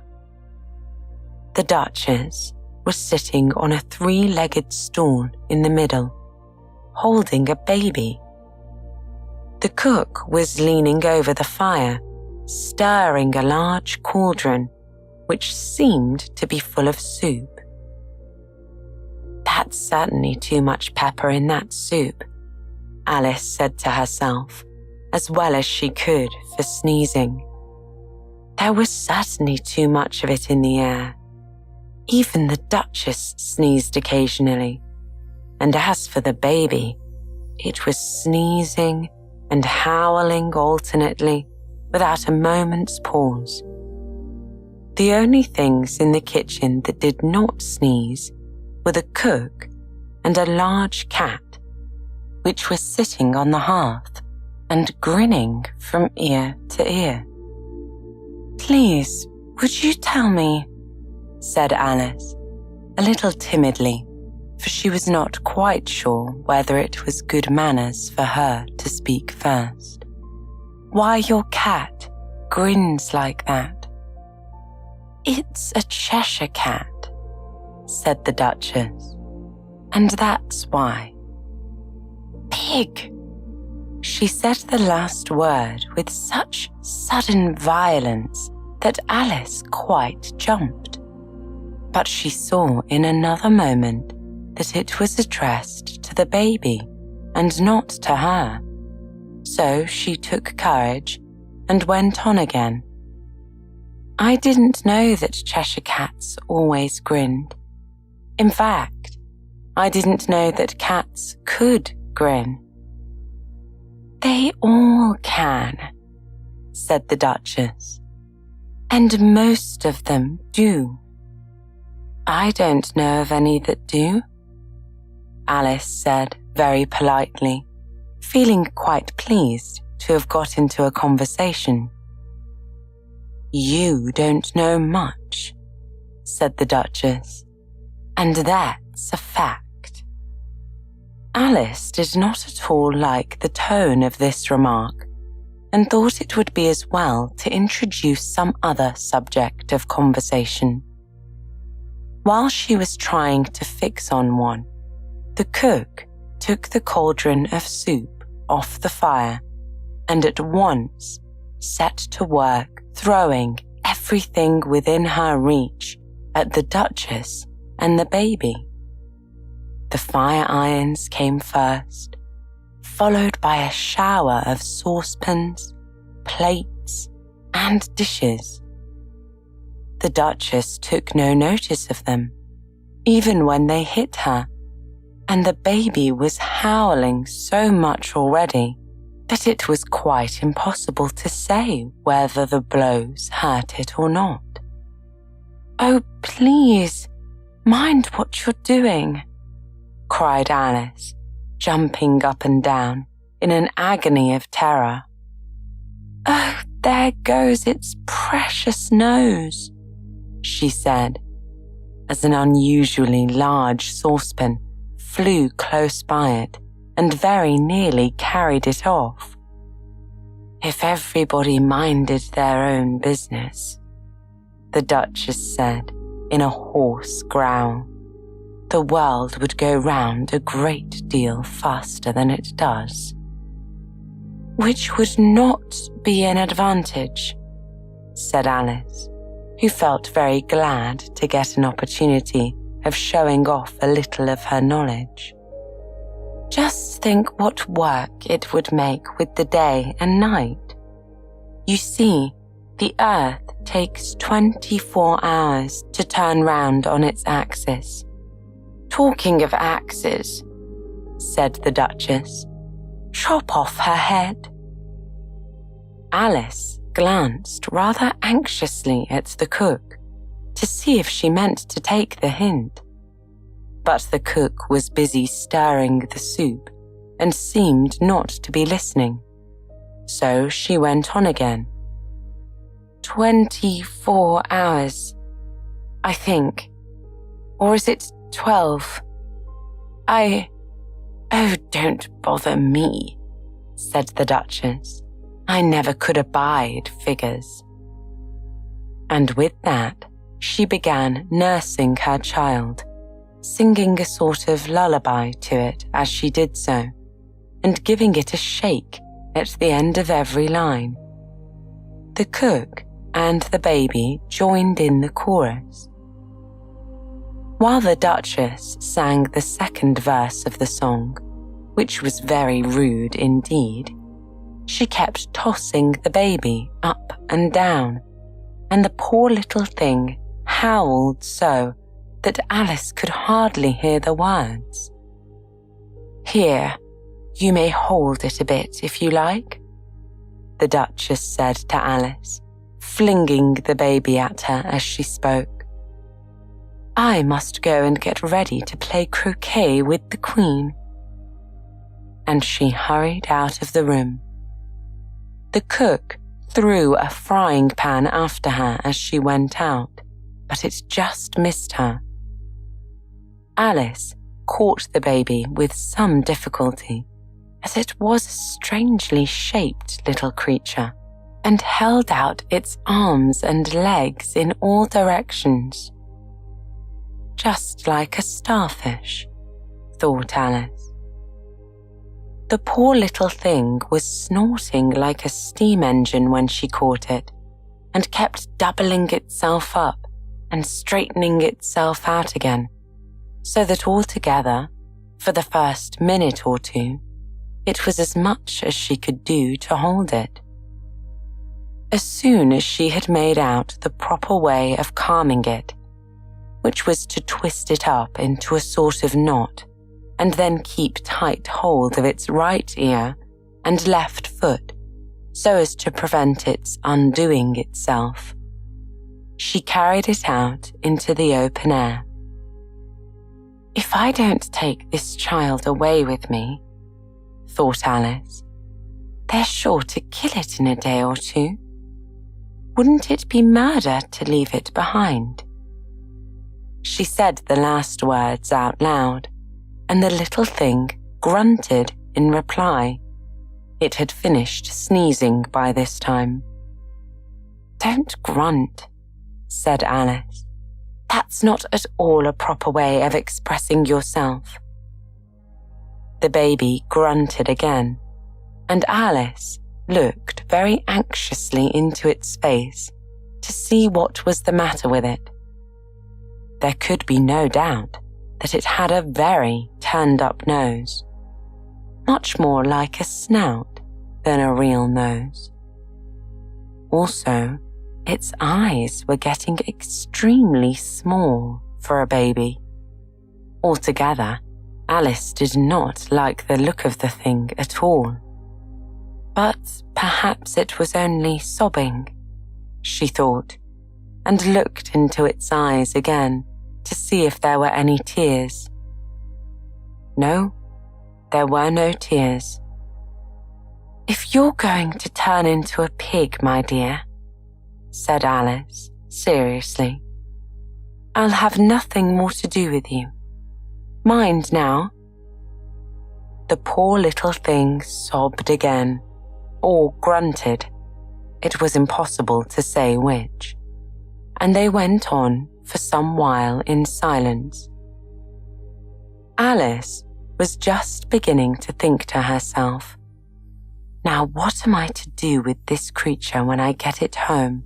when it grunted again, so violently that she looked down into its face in some alarm.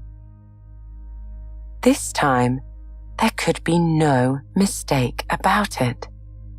It was neither more nor less than a pig, and she felt that it would be quite absurd for her to carry it further. So she set the little creature down and felt quite relieved to see it trot away quietly into the wood.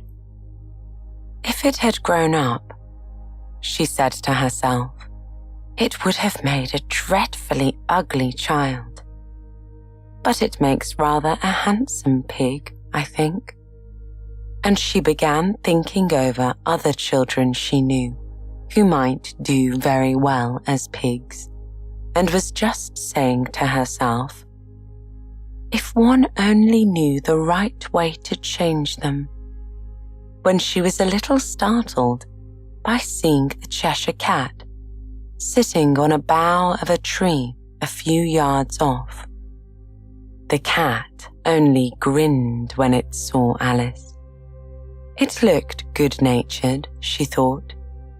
Still, it had very long claws and a great many teeth, so she felt that it ought to be treated with respect.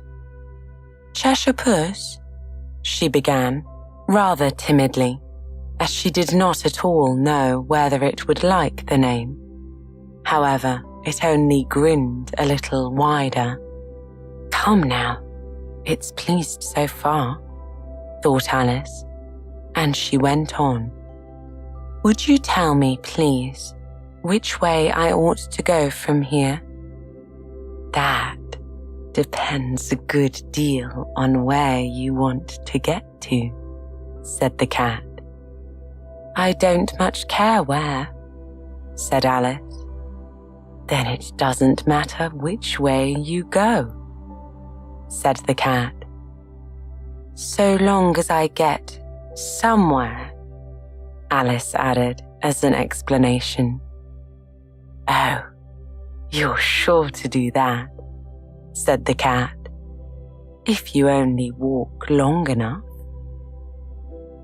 Alice felt that this could not be denied, so she tried another question.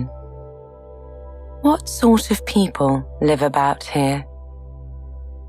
"In that direction," the cat said, waving its right paw round, "lives a hatter. And in that direction," waving the other paw, "lives a March hare. Visit either you like. They're both mad." "But I don't want to go among mad people," Alice remarked. "Oh, you can't help that," said the cat. "We're all mad here. I'm mad. You're mad. How do you know I'm mad?" said Alice. "You must be," said the cat, "or you wouldn't have come here." Alice didn't think that proved it at all. However, she went on. "And how do you know that you're mad?" "To begin with," said the cat, "a dog's not mad. You grant that." "I suppose so," said Alice. "Well then," the cat went on, "you see, a dog growls when it's angry and wags its tail when it's pleased. Now I growl when I'm pleased and wag my tail when I'm angry. Therefore, I'm mad. I call it purring, not growling," said Alice. "Call it what you like," said the cat. "Do you play croquet with the Queen today?" "I should like it very much," said Alice, "but I haven't been invited yet." "You'll see me there," said the cat, and vanished. Alice was not much surprised by this. She was getting so used to strange things happening. While she was looking at the place where it had been, it suddenly appeared again. "By the by, what became of the baby?" said the cat. "I'd nearly forgotten to ask." "It turned into a pig," Alice quietly said, just as if it had come back in a natural way.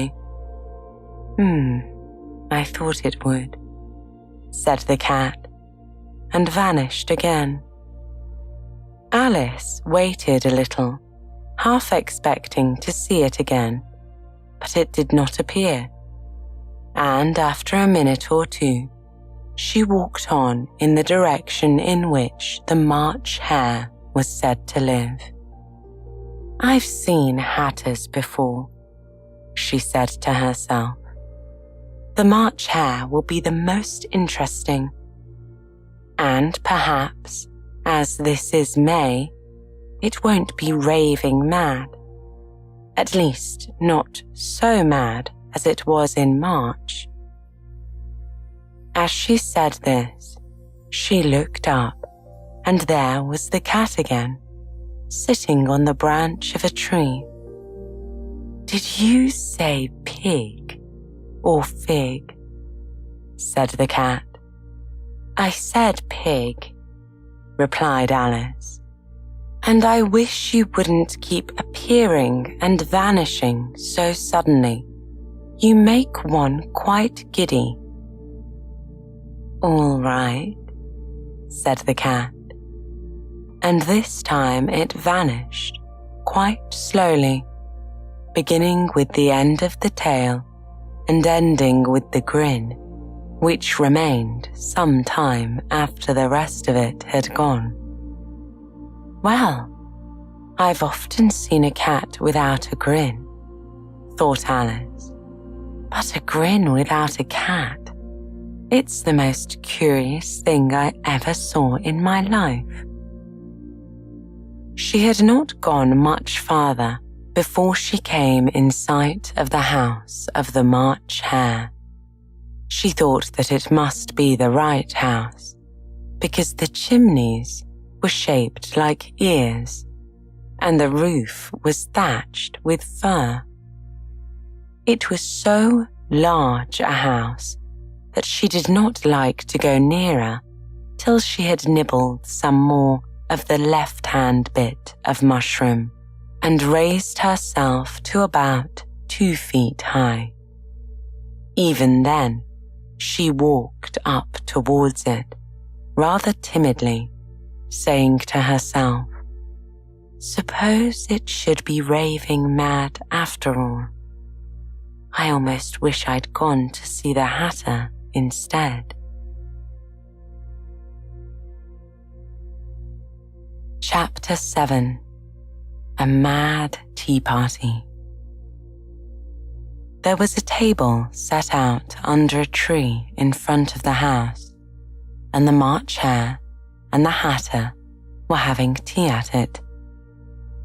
A dormouse was sitting between them, fast asleep, and the other two were using it as a cushion, resting their elbows on it and talking over its head. Very uncomfortable for the dormouse, thought Alice. Only as it's asleep, I suppose it doesn't mind. The table was a large one, but the three were all crowded together at one corner of it. "No room," they cried out when they saw Alice coming. "There's plenty of room," said Alice indignantly, and she sat down in a large armchair at one end of the table. "Have some wine," the March Hare said in an encouraging tone. Alice looked around the table, but there was nothing on it but tea. "I don't see any wine," she remarked. "There isn't any," said the March Hare. "Then it wasn't very civil of you to offer it," said Alice angrily. "It wasn't very civil of you to sit down without being invited," said the March Hare. "I didn't know it was your table," said Alice. "It's laid for a great many more than 3. "Your hair wants cutting," said the Hatter. He had been looking at Alice for some time with great curiosity, and this was his first speech. "You should learn not to make personal remarks," Alice said with some severity. "It's very rude." The Hatter opened his eyes very wide upon hearing this, but all he said was, "Why is a raven like a writing desk?" "Come, we shall have some fun now," thought Alice. "I'm glad they've begun asking riddles. I believe I can guess that," she added aloud. "Do you mean you think you can find out the answer to it?" said the March Hare.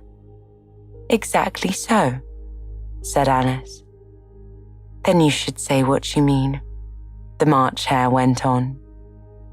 "I do," Alice hastily replied. At least I mean what I say.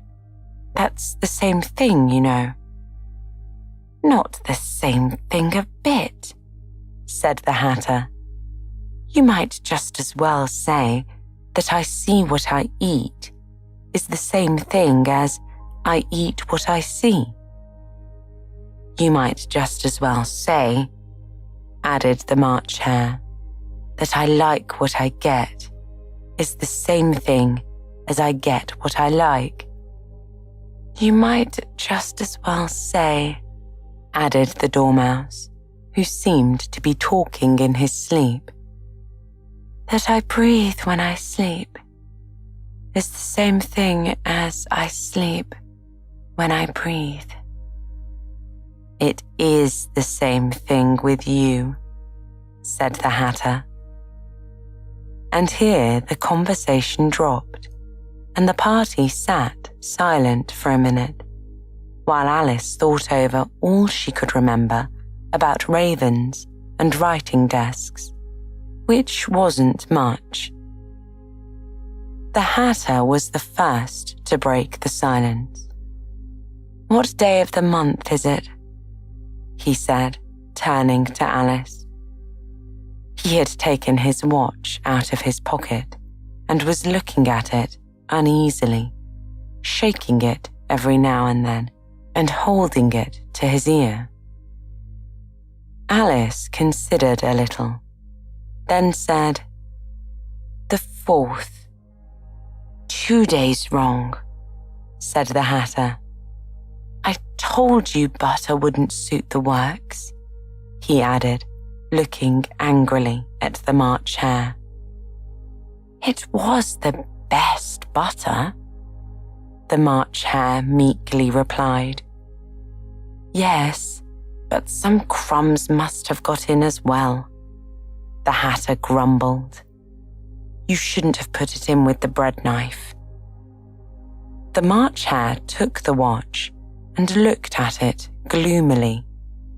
Then he dipped it into his cup of tea and looked at it again. But he could think of nothing better to say than his first remark. "It was the best butter, you know." Alice had been looking over his shoulder with some curiosity. "What a funny watch," she remarked. "It tells the day of the month and doesn't tell what o'clock it is." "Why should it?" muttered the Hatter. "Does your watch tell you what year it is?" "Of course not," Alice replied very readily. "But that's because it stays the same year for such a long time together."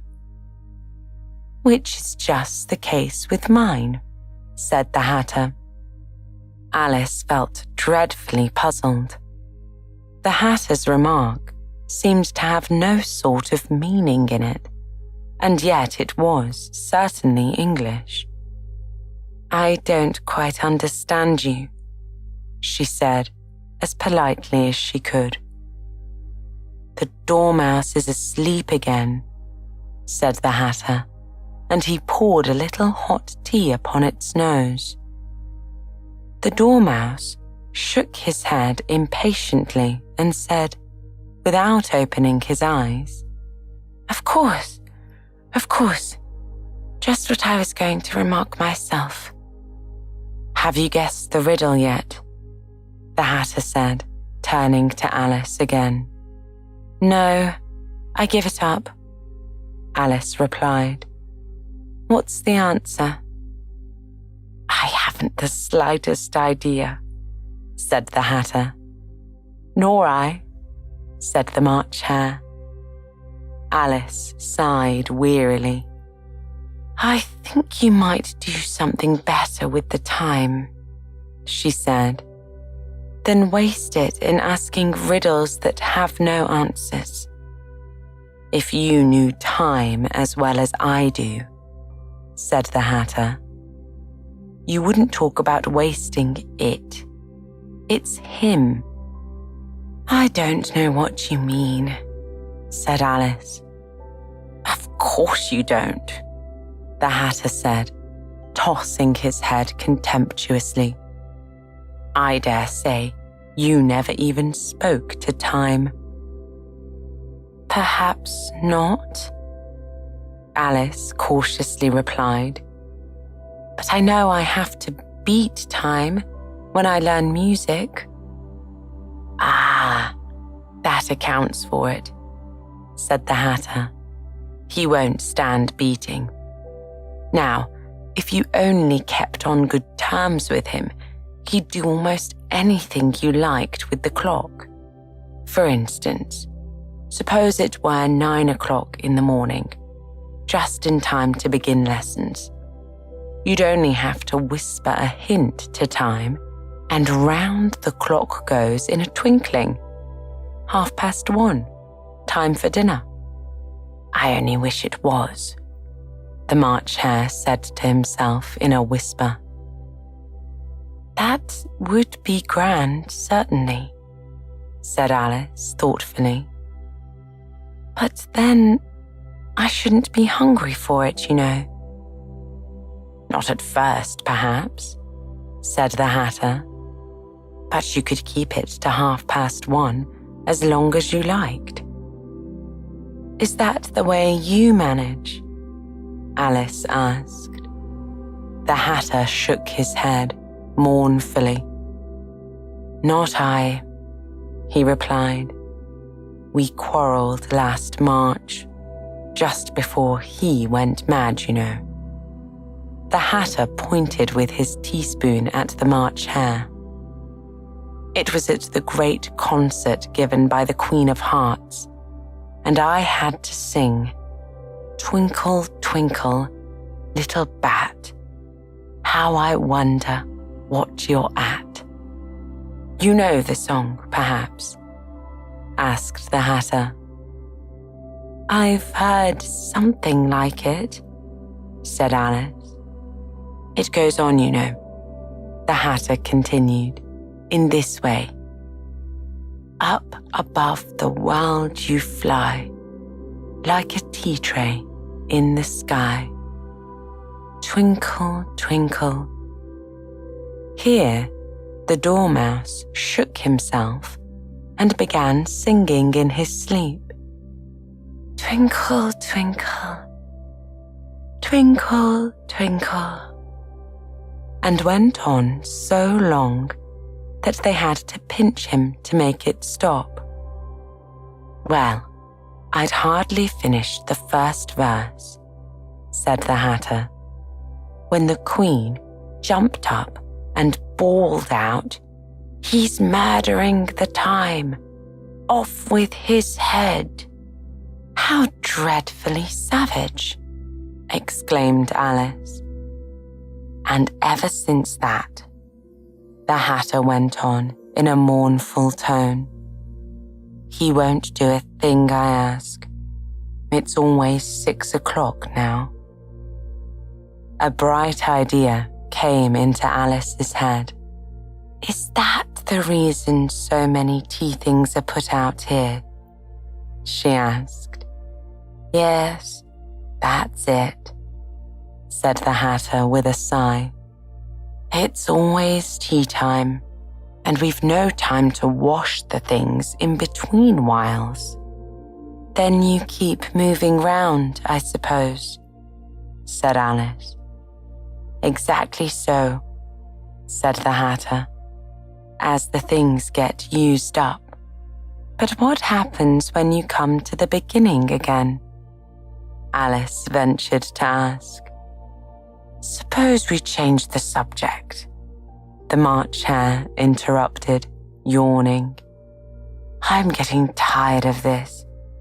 I vote the young lady tells us a story. I'm afraid I don't know one, said Alice, rather alarmed at the proposal. Then the Dormouse shall, they both cried. Wake up, Dormouse. And they pinched it on both sides at once. The Dormouse slowly opened his eyes. I wasn't asleep, he said in a hoarse, feeble voice. I heard every word you fellows were saying. Tell us a story, said the March Hare. Yes, please do, pleaded Alice. And be quick about it, said the Hatter, or you'll be asleep again before it's done. Once upon a time, there were 3 little sisters, the Dormouse began in a great hurry. And their names were Elsie, Lacey, and Tilly. And they lived at the bottom of a well. What did they live on? Said Alice, who always took a great interest in questions of eating and drinking. They lived on treacle, said the Dormouse, after thinking a minute or two. They couldn't have done that, you know, Alice gently remarked. They'd have been ill. So they were, said the Dormouse. Very ill. Alice tried to fancy herself what such an extraordinary way of living would be like, but it puzzled her too much, so she went on. But why did they live at the bottom of a well? Take some more tea, the March Hare said to Alice very earnestly. I've had nothing yet, Alice replied in an offended tone. So I can't take more. You mean you can't take less, said the Hatter. It's very easy to take more than nothing. Nobody asked your opinion, said Alice. Who's making personal remarks now? The Hatter asked triumphantly. Alice did not quite know what to say to this, so she helped herself to some tea and bread and butter, and then turned to the Dormouse and repeated her question. Why did they live at the bottom of a well? The Dormouse again took a minute or two to think about it, and then said, It was a treacle well. There's no such thing, Alice was beginning to say very angrily, but the Hatter and the March Hare went, Shh, shh, and the Dormouse sulkily remarked, If you can't be civil, you better finish the story for yourself. No, please go on, Alice said very humbly. I won't interrupt again. I dare say there may be one treacle well. One indeed, said the Dormouse indignantly. However, he consented to go on. And so these 3 little sisters, they were learning to draw, you know. What did they draw? Said Alice, quite forgetting her promise. Treacle, said the Dormouse, without considering at all this time. I want a clean cup, interrupted the Hatter. Let's all move one place on. He moved on as he spoke, and the Dormouse followed him. The March Hare moved into the Dormouse's place, and Alice, rather unwillingly, took the place of the March Hare. The Hatter was the only one who got any advantage from the change. And Alice was a good deal worse off than before, as the March Hare had just upset the milk jug into his plate. Alice did not wish to offend the Dormouse again, so she began very cautiously. "But I don't understand. Where did they draw the treacle from?" "You can draw water out of a well," said the Hatter. "So I should think you could draw treacle out of a treacle well." "But they were in the well," Alice said to the Dormouse. "Of course they were," said the Dormouse. "Well in." This answer so confused poor Alice that she let the Dormouse go on for some time without interrupting him. "They were learning to draw," the Dormouse went on, yawning and rubbing his eyes, for he was getting very sleepy. "And they drew all manner of things. Everything that begins with an M." "Why with an M?" said Alice. "Why not?" said the March Hare. Alice was silent. The Dormouse had closed his eyes by this time and was going off into a doze. But upon being pinched by the Hatter, he woke up again with a little shriek and went on. "That begins with an M, such as mousetraps and the moon and memory and muchness. You know, you say things are much of a muchness. Did you ever see such a thing as a drawing of muchness?" "Really? Now you ask me," said Alice, very much confused. "I don't think. Then you shouldn't talk," said the Hatter.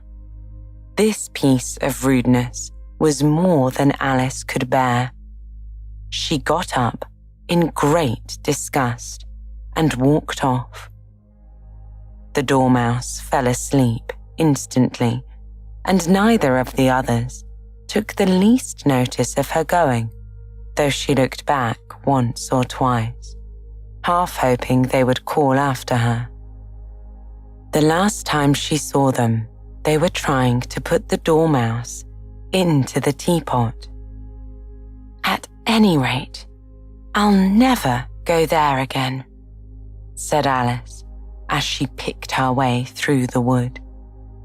"It's the stupidest tea party I ever was at in all my life." Just as she said this, she noticed that one of the trees had a door leading right into it. "That's very curious," she thought. "But everything's curious today. I think I may as well go in at once." And in she went. Once more she found herself in the long hall and close to the little glass table. "Now, I'll manage better this time," she said to herself, and began by taking the little golden key and unlocking the door that led into the garden. Then she went to work, nibbling at the mushroom. She had kept a piece of it in her pocket, till she was about a foot high. Then she walked down the little passage, and then she found herself, at last, in the beautiful garden, among the bright flower beds and the cool fountains. Chapter 8. The Queen's Croquet Ground. A large rose tree stood near the entrance of the garden. The roses growing on it were white, but there were 3 gardeners at it, busily painting them red. Alice thought this a very curious thing, and she went nearer to watch them. And just as she came up to them, she heard one of them say, "Look out now, Five. Don't go splashing paint over me like that." "I couldn't help it," said Five in a sulky tone. "Seven jogged my elbow." On which Seven looked up and said, "That's right, Five. Always lay the blame on others." "You'd better not talk," said Five. "I heard the Queen say only yesterday you deserved to be beheaded." "What for?" said the one who had spoken first. "That's none of your business, too," said Seven. "Yes, it is his business," said Five, "and I'll tell him. It was for bringing the cook tulip roots instead of onions."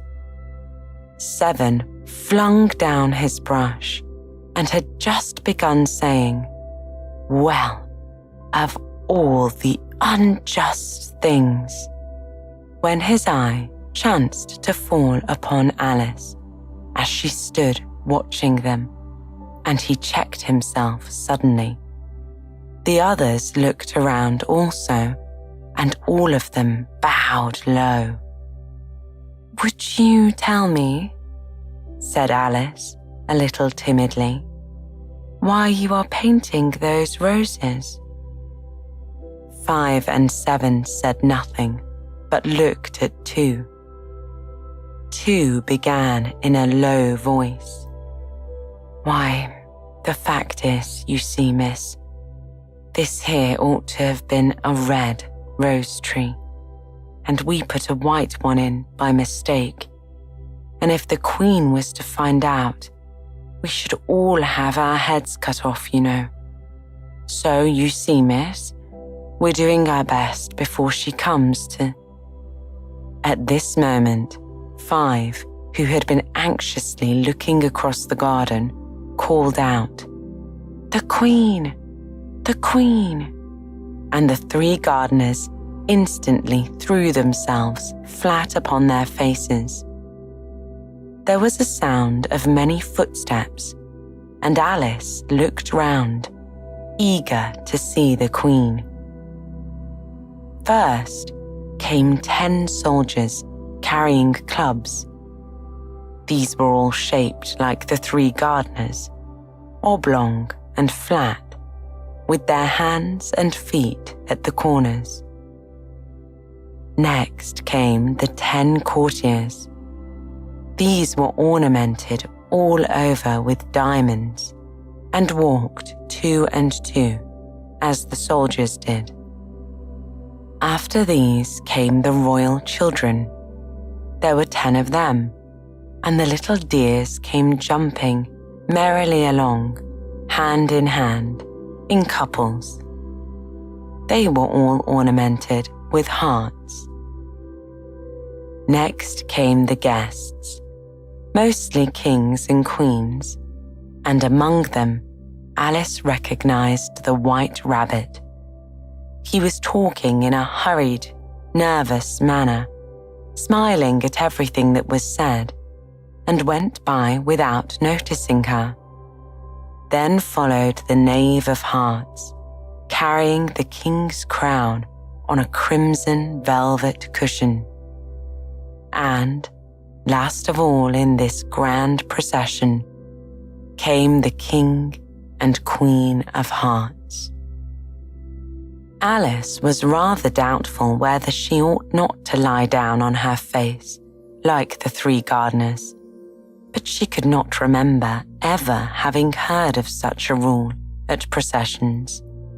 And besides, what would be the use of a procession, thought she, if people all had to lie down upon their faces so that they couldn't see it? So she stood still where she was and waited. When the procession came opposite to Alice, they all stopped and looked at her, and the Queen said severely, "Who is this?" She said it to the Knave of Hearts, who only bowed and smiled in reply. "Idiot," said the Queen, tossing her head impatiently, and turning to Alice, she went on. "What's your name, child?" "My name is Alice, so please your Majesty," said Alice, very politely. But she added to herself, "Why, they're only a pack of cards after all. I needn't be afraid of them." "And who are these?" said the Queen, pointing to the 3 gardeners who were lying round the rose tree. For you see, as they were lying on their faces, and the pattern on their backs was the same as the rest of the pack, she could not tell whether they were gardeners, or soldiers, courtiers, or 3 of her own children. "How should I know?" said Alice, surprised at her own courage. "It's no business of mine." The Queen turned crimson with fury, and after glaring at her for a moment, like a wild beast, screamed, "Off with her head! Off!" "Nonsense," said Alice, very loudly and decidedly, and the Queen was silent. The King laid his hand upon her arm and timidly said, "Consider, my dear, she is only a child." The Queen turned angrily away from him and said to the Knave, "Turn them over." The Knave did so, very carefully with 1 foot. "Get up," said the Queen in a shrill, loud voice, and the 3 gardeners instantly jumped up and began bowing to the King, the Queen, the royal children, and everybody else. "Leave off that," screamed the Queen. "You make me giddy." And then, turning to the rose tree, she went on, "What have you been doing here?" "May it please your Majesty," said 2, in a very humble tone, going down on 1 knee as he spoke. "We were trying—" "I see," said the Queen, who had meanwhile been examining the roses. "Off with their heads." And the procession moved on, 3 of the soldiers remaining behind to execute the unfortunate gardeners who ran to Alice for protection. "You shan't be beheaded," said Alice, and she put them into a large flower pot that stood near. The 3 soldiers wandered about for a minute or 2 looking for them, and then quietly marched off after the others. "Are their heads off?" shouted the Queen. "Their heads are gone, if it please your Majesty," the soldiers shouted in reply. "That's right," shouted the Queen. "Can you play croquet?" The soldiers were silent and looked at Alice, as the question was evidently meant for her. "Yes," shouted Alice. "Come on then," roared the Queen, and Alice joined the procession, wondering very much what would happen next. It's a very fine day," said a timid voice at her side. She was walking by the White Rabbit, who was peeping anxiously into her face. "Very," said Alice. "Where's the Duchess?" "Hush, hush," said the rabbit in a low, hurried tone. He looked anxiously over his shoulder as he spoke, and then raised himself upon tiptoe put his mouth close to her ear and whispered, "She's under sentence of execution." "What for?" said Alice. "Did you say what a pity?" the rabbit asked. "No, I didn't," said Alice. "I don't think it's at all a pity. I said, what for?" "She boxed the Queen's ears," the rabbit began. Alice gave a little scream of laughter. "Oh, hush," the rabbit whispered in a frightened tone. "The Queen will hear you. You see, she came rather late, and the Queen said, 'Get to your places,' shouted the Queen in a voice of thunder, and people began running about in all directions, tumbling up against each other. However, they got settled down in a minute or two, and the game began. Alice thought she had never seen such a curious croquet ground in her life. It was all ridges and furrows. The balls were live hedgehogs, and the mallets live flamingos, and the soldiers had to double themselves up and stand on their hands and feet to make the arches. The chief difficulty Alice found at first was in managing her flamingo. She succeeded in getting its body tucked away comfortably enough under her arm, with its legs hanging down. But generally, just as she had got its neck nicely straightened out and was going to give the hedgehog a blow with its head, it would twist itself around and look up in her face with such a puzzled expression that she could not help bursting out laughing. And when she had got its head down and was going to begin again, it was very provoking to find the hedgehog had unrolled itself and was in the act of crawling away. Besides all this, there was generally a ridge or a furrow in the way wherever she wanted to send the hedgehog to.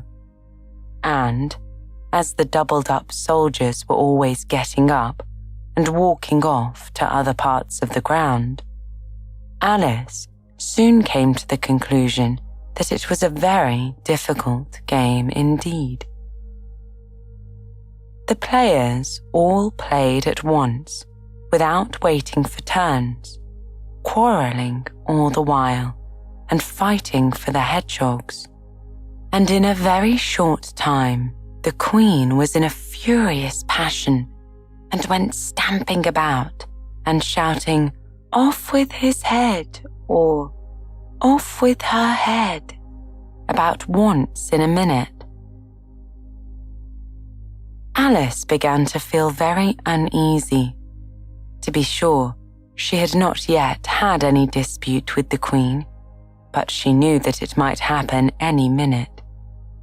And then, thought Alice, what would become of me? They're dreadfully fond of beheading people here. The great wonder is that there's anyone left alive.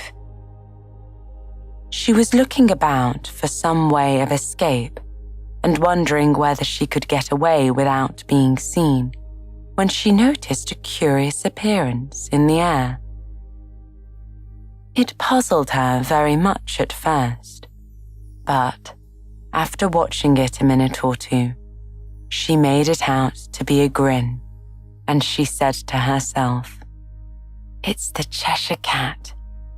Now I shall have somebody to talk to." "How are you getting on?" said the cat, as soon as there was mouth enough for it to speak with. Alice waited till the eyes appeared, and then nodded. "It's no use speaking to it," she thought, "till its ears have come, or at least one of them." In another minute, the whole head appeared, and then Alice put down her flamingo and began an account of the game, feeling very glad she had someone to listen to her. The cat seemed to think that there was enough of it now in sight, and no more of it appeared. "I don't think they play at all fairly," Alice began in a rather complaining tone. "And they all quarrel so dreadfully, one can't hear oneself speak. And they don't seem to have any rules in particular. At least, if there are, nobody attends to them. And you've no idea how confusing it is, all the things being alive. For instance, there's the arch I've got to go through next, walking about at the other end of the ground. And I should have croqueted the Queen's hedgehog just now, only it ran away when it saw mine coming." "How do you like the Queen?" said the cat in a low voice. "Not at all," said Alice. "She's so extremely—" Just then, she noticed that the Queen was close behind her, listening. So she went on, "Likely to win, that it's hardly worthwhile finishing the game." The Queen smiled and passed on. "Who are you talking to?" said the King, going up to Alice and looking at the cat's head with great curiosity. "It's a friend of mine, a Cheshire Cat," said Alice. "Allow me to introduce it." "I don't like the look of it at all," said the King. "However, it may kiss my hand if it likes." "I'd rather not," the cat remarked. "Don't be impertinent," said the King, "and don't look at me like that." He got behind Alice as he spoke. "A cat may look at a king," said Alice. "I've read that in some book, but I don't remember where." "Well, it must be removed," said the King, very decidedly, and he called the Queen, who was passing at the moment. "My dear, I wish you would have this cat removed." The Queen had only one way of settling all difficulties, great or small. "Off with his head," she said, without even looking around. "I'll fetch the executioner myself," said the King eagerly, and he hurried off. Alice thought she might as well go back and see how the game was going on, as she heard the Queen's voice in the distance, screaming with passion. She had already heard her sentence 3 of the players to be executed for having missed their turns, and she did not like the look of things at all, as the game was in such confusion that she never knew whether it was her turn or not. So she went in search of her hedgehog. The hedgehog was engaged in a fight with another hedgehog, which seemed to Alice an excellent opportunity for croqueting one of them with the other. The only difficulty was that her flamingo was gone across to the other side of the garden, where Alice could see it trying in a helpless sort of way to fly up into a tree. By the time she had caught the flamingo and brought it back, the fight was over, and both the hedgehogs were out of sight. "Oh, but it doesn't matter much," thought Alice, as all the arches are gone from this side of the ground. So she tucked it away under her arm so that it might not escape again, and went back for a little more conversation with her friend. When she got back to the Cheshire Cat, she was surprised to find a large crowd collected round it.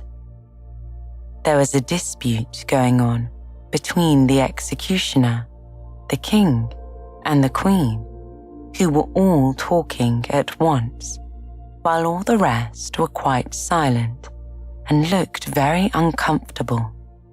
The moment Alice appeared, she was appealed to by all three to settle the question, and they repeated their arguments to her, though as they all spoke at once, she found it very hard indeed to make out exactly what they said.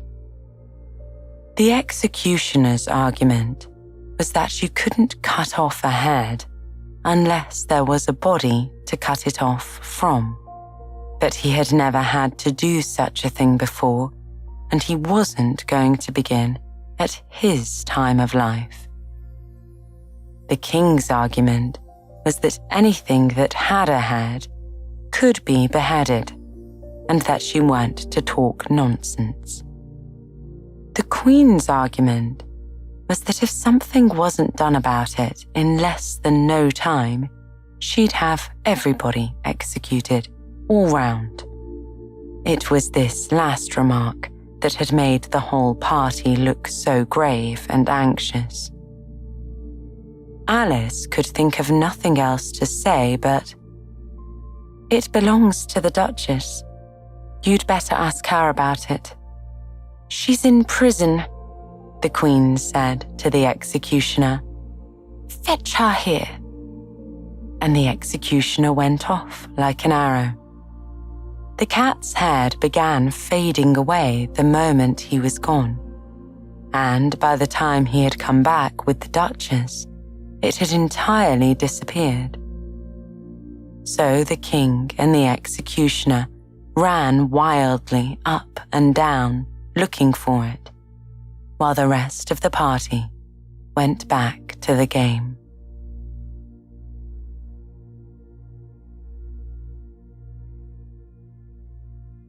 Chapter 9. The Mock Turtle's Story. "You can't think how glad I am to see you again, you dear old thing," said the Duchess, as she tucked her arm affectionately into Alice's, and they walked off together. Alice was very glad to find her in such a pleasant temper, and thought to herself that perhaps it was only the pepper that made her so savage when they met in the kitchen. "When I'm a duchess," she said to herself, not in a very hopeful tone though, "I won't have any pepper in my kitchen at all. Soup does very well without. Maybe it's always pepper that makes people hot-tempered." Alice went on, very much pleased at having found out a new kind of rule. "And vinegar that makes them sour, and chamomile that makes them bitter, and barley sugar and such things that make children sweet-tempered. I only wish people knew that. Then they wouldn't be so stingy about it, you know."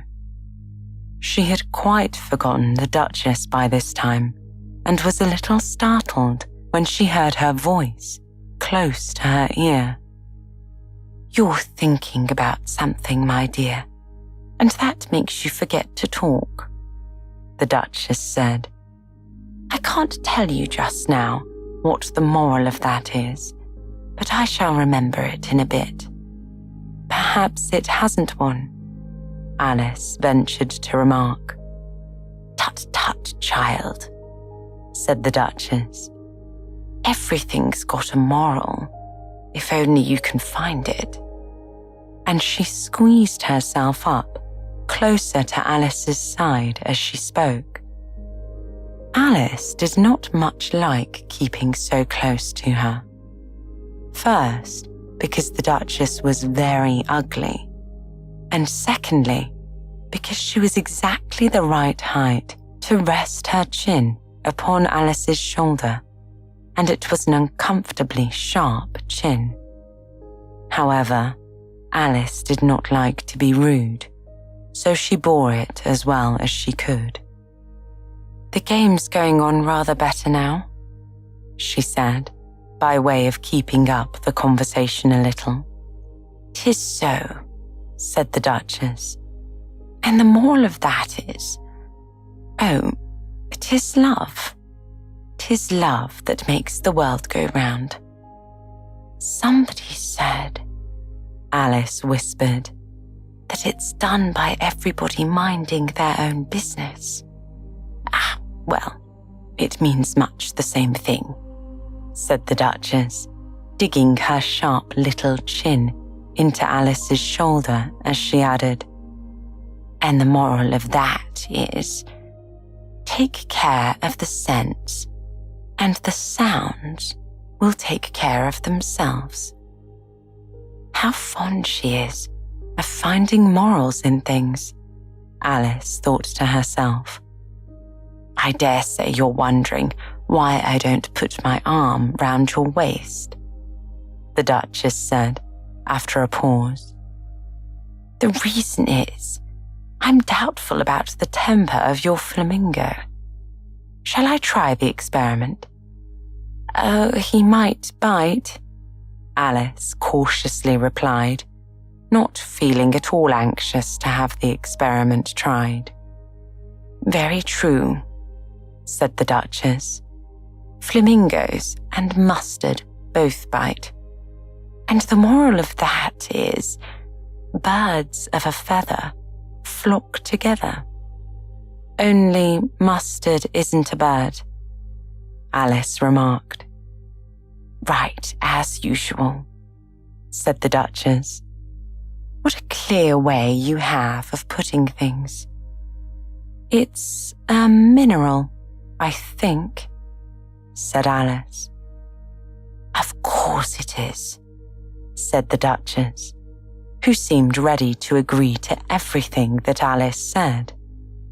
"There's a large mustard mine near here, and the moral of that is, the more there is of mine, the less there is of yours."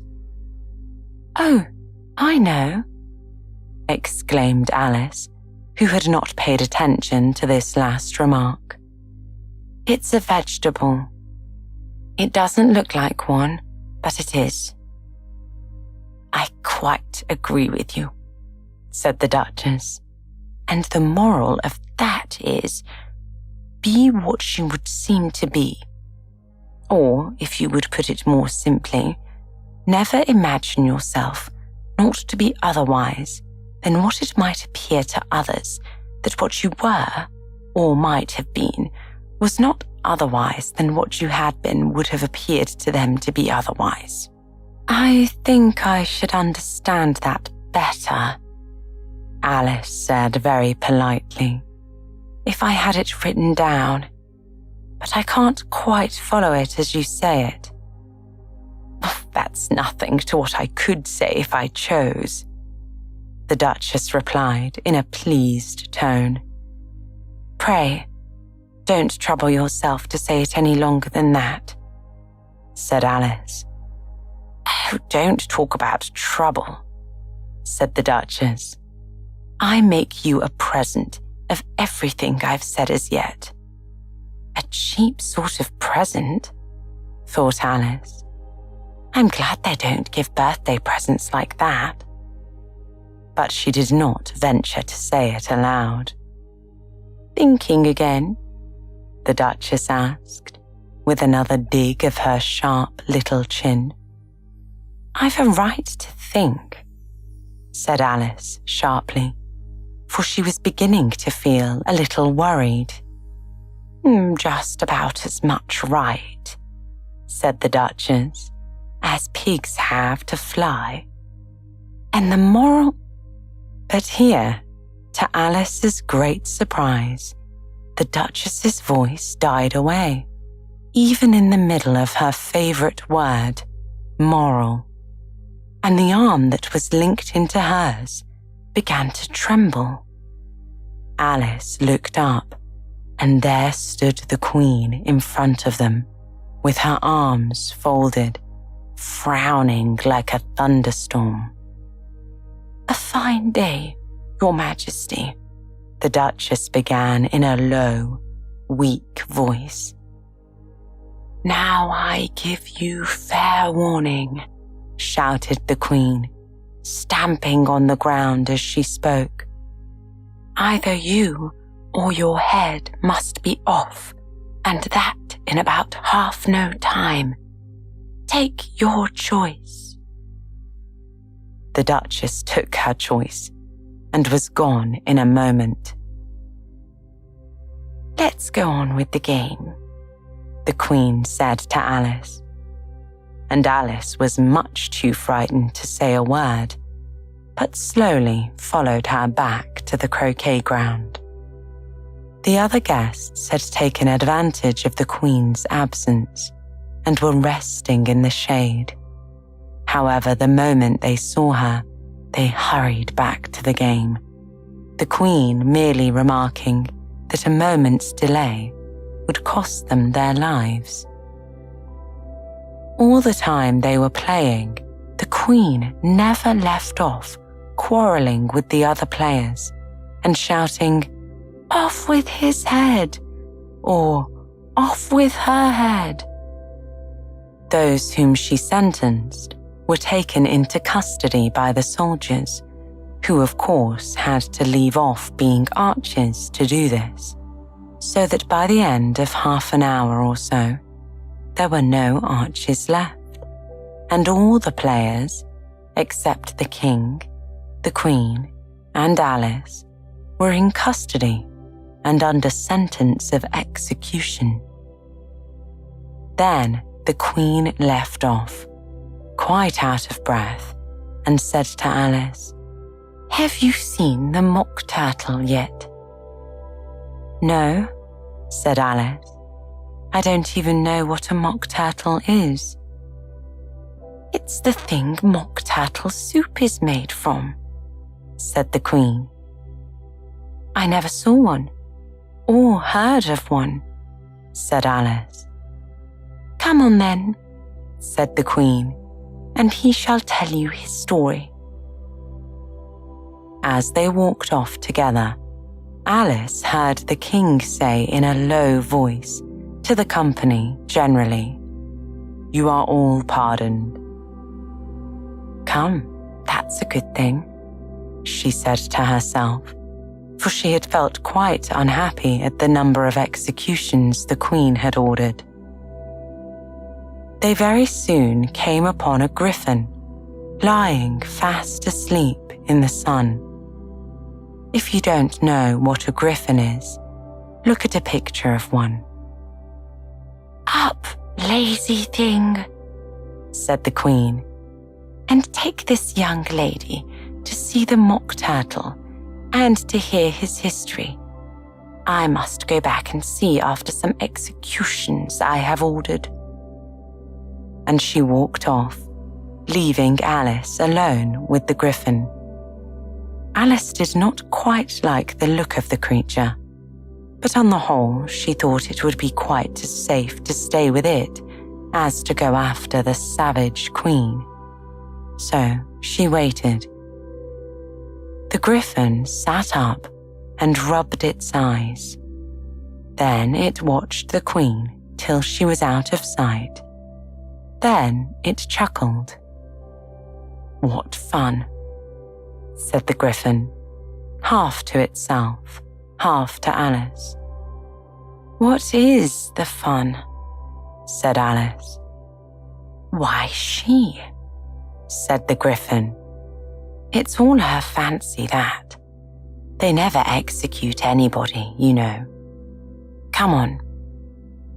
"Everybody says come on here," thought Alice as she went slowly after it. "I never was so ordered about in all my life. Never." They had not gone far before they saw the mock turtle in the distance, sitting sad and lonely on a little ledge of rock. And as they came nearer, Alice could hear him sighing as if his heart would break. She pitied him deeply. "What is his sorrow?" she asked the Griffin. And the Griffin answered, very nearly in the same words as before. It's all his fancy, that. He hasn't got any sorrow, you know. Come on. So they went up to the Mock Turtle, who looked at them with large eyes, full of tears, but said nothing. This here young lady, said the Griffin, she wants to know your history, she does. I'll tell it to her, said the Mock Turtle in a deep, hollow tone. Sit down, both of you, and don't speak a word till I've finished. So they sat down, and nobody spoke for some minutes. Alice thought to herself, I don't see how he can ever finish if he doesn't begin. But she waited patiently. Once, said the Mock Turtle at last, with a deep sigh, I was a real turtle. These words were followed by a very long silence, broken only by an occasional exclamation from the Griffin and the constant, heavy sobbing of the Mock Turtle. Alice was very nearly getting up and saying, Thank you, sir, for your interesting story. But she could not help thinking there must be more to come.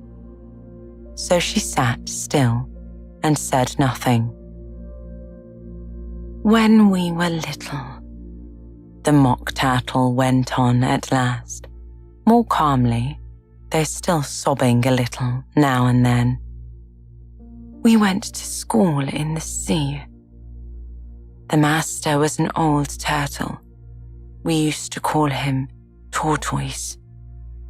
Why did you call him Tortoise if he wasn't one? Alice asked.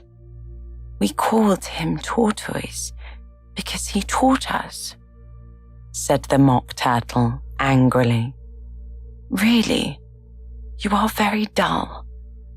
You ought to be ashamed of yourself for asking such a simple question, added the Griffin, and then they both sat silent and looked at poor Alice, who felt ready to sink into the earth.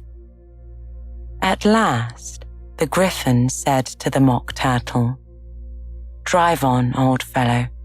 Don't be all day about it. And he went on in these words. Yes, we went to school in the sea, though you may not believe it. I never said I didn't, interrupted Alice. You did, said the Mock Turtle. Hold your tongue, added the Griffin before Alice could speak again. The Mock Turtle went on. We had the best of educations. In fact, we went to school every day. I've been to day school too, said Alice. You needn't be so proud as all that. With extras, added the Mock Turtle a little anxiously. Yes, said Alice. We learned French and music. And washing, said the Mock Turtle. Certainly not, said Alice indignantly. Ah, then yours wasn't really a good school, said the Mock Turtle in a tone of great relief. Now at ours, they had at the end of the bill French, music, and washing extra.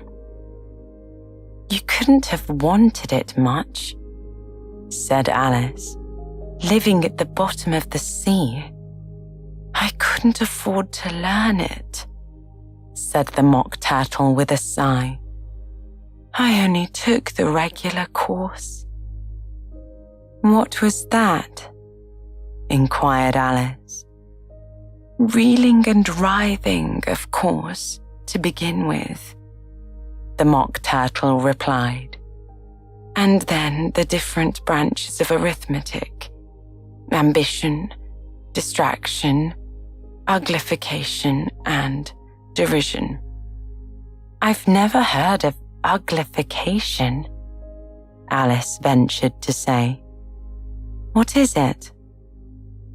The Gryphon lifted up both his paws in surprise.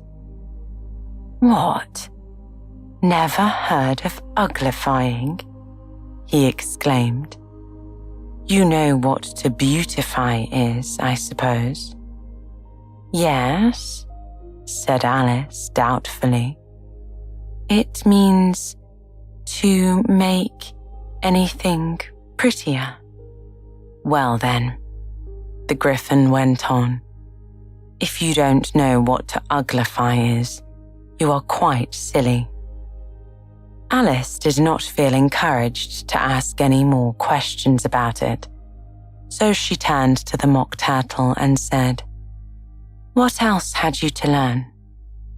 Well, there was mystery, the Mock Turtle replied, counting off the subjects on his flippers.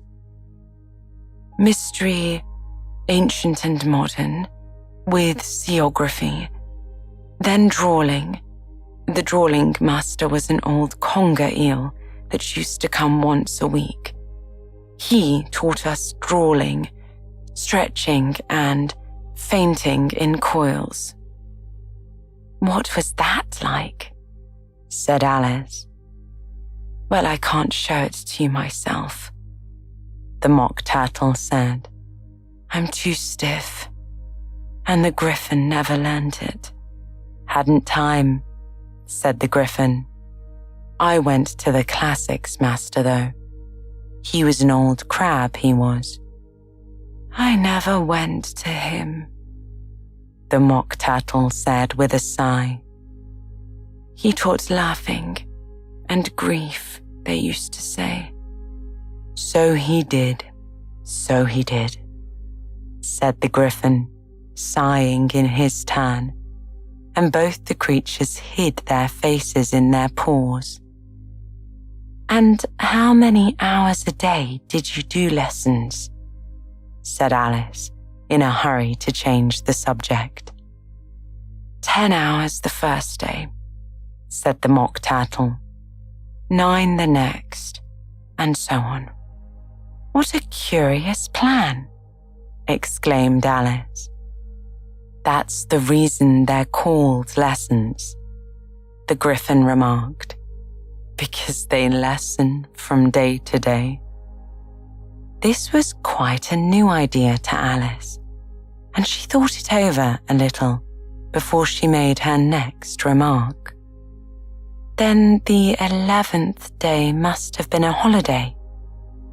Of course it was, said the Mock Turtle. And how did you manage on the 12th? Alice went on eagerly. That's enough about lessons, the Gryphon interrupted in a very decided tone. Tell her something about the games now. Chapter 10. The Lobster Quadrille. The Mock Turtle sighed deeply and drew the back of one flipper across his eyes. He looked at Alice and tried to speak, but for a minute or two, sobs choked his voice. Same as if he had a bone in his throat, said the Gryphon. And the Gryphon set to work shaking the Mock Turtle and clapping him on the back. At last, the Mock Turtle recovered his voice, and with tears running down his cheeks, he went on again. You may not have lived much under the sea. I haven't, said Alice. And perhaps you were never even introduced to a lobster. Alice began to say, I once tasted, but checked herself hastily and said, No, never. So you can have no idea what a delightful thing a lobster quadrille is, said the Mock Turtle. No, indeed, said Alice. What sort of a dance is it? Why, said the Gryphon, you first form into a line along the seashore. 2 lines? Cried the Mock Turtle. Seals, turtles, salmon, and so on. Then, when you've cleared all the jellyfish out of the way, that generally takes some time, interrupted the Gryphon. You advance twice, continued the Mock Turtle, each with a lobster as a partner, cried the Gryphon. Of course, the Mock Turtle said. Advance twice, set to partners, change lobsters, and retire in the same order, continued the Gryphon. Then, you know, the Mock Turtle went on, you throw the lobsters, shouted the Gryphon with a bound into the air. As far out to sea as you can, said the Mock Turtle. Swim after them, screamed the Gryphon. Turn a somersault in the sea, cried the Mock Turtle, capering wildly about.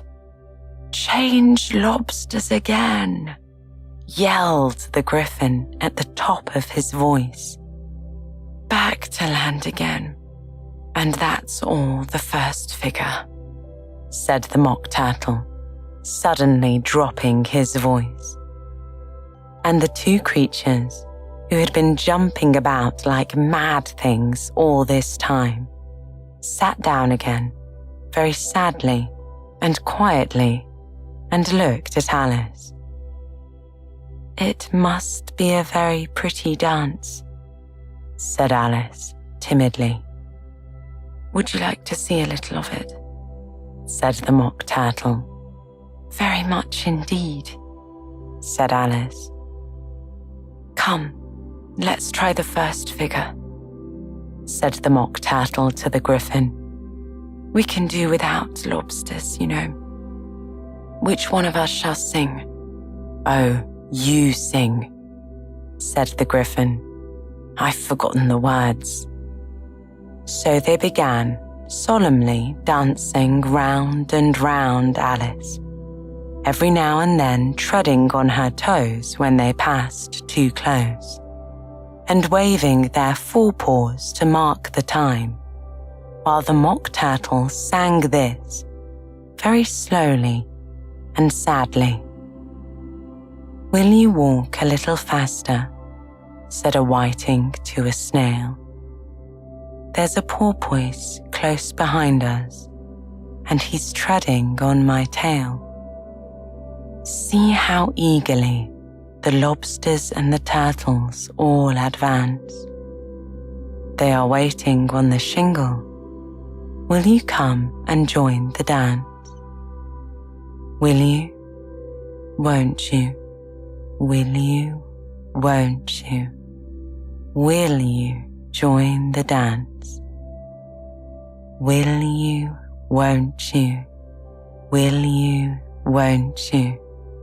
Won't you join the dance? You can really have no notion how delightful it will be when they take us up and throw us with the lobsters out to sea. But the snail replied, too far, and gave a look askance. Said he thanked the whiting kindly, but he would not join the dance.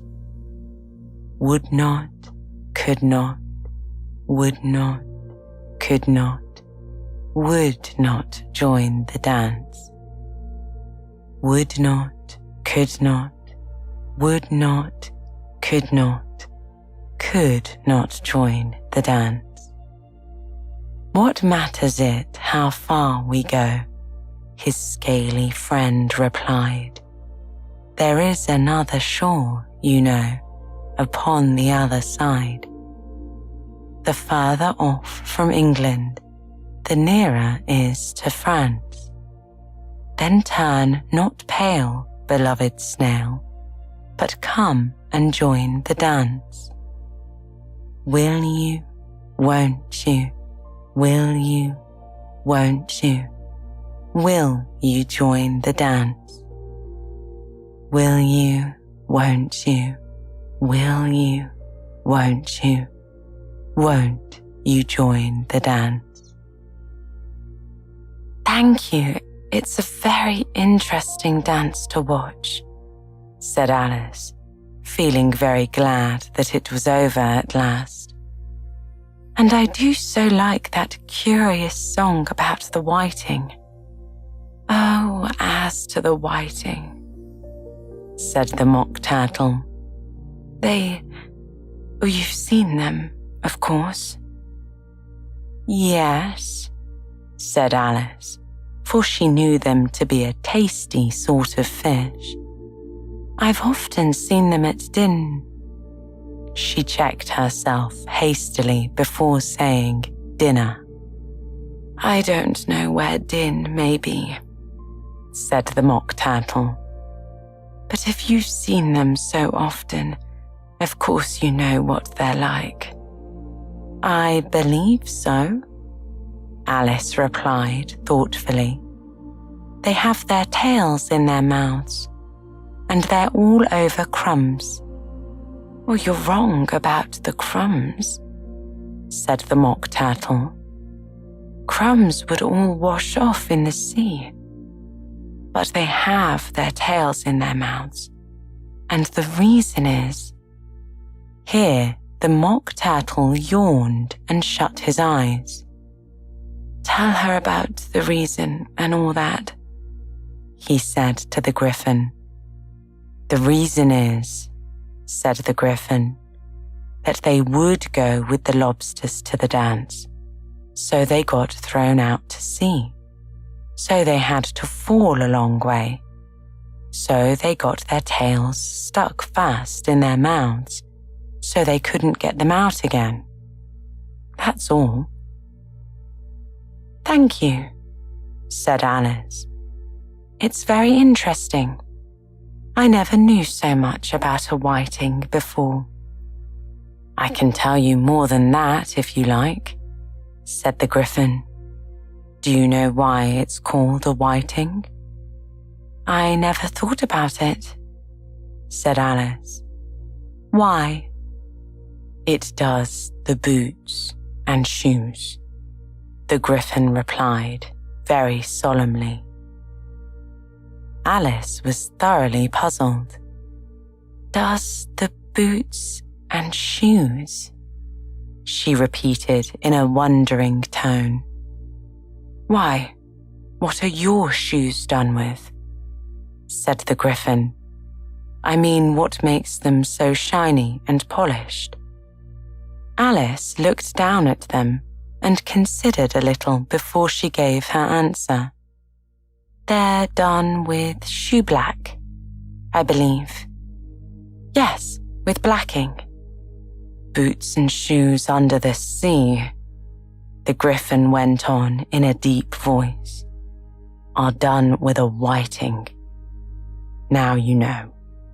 And what are they made of? Alice asked in a tone of great curiosity.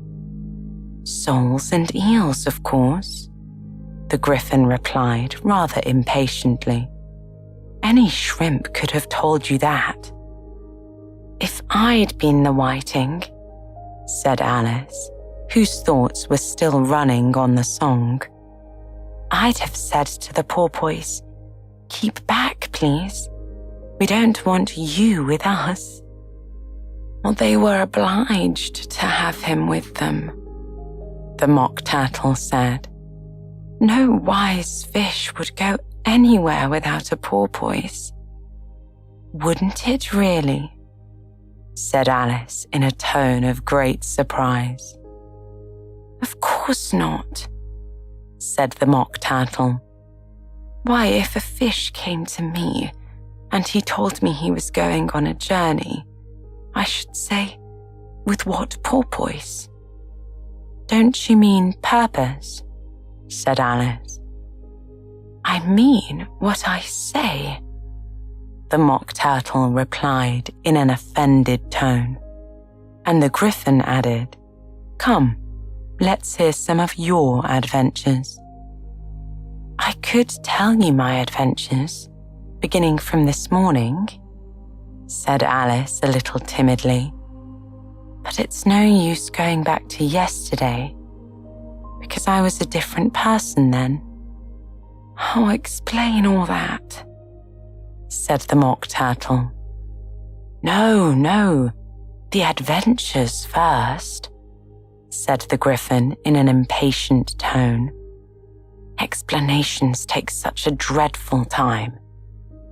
So Alice began telling them her adventures from the time when she first saw the White Rabbit. She was a little nervous about it just at first.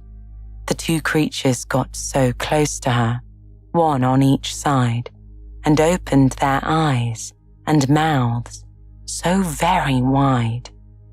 But she gained courage as she went on.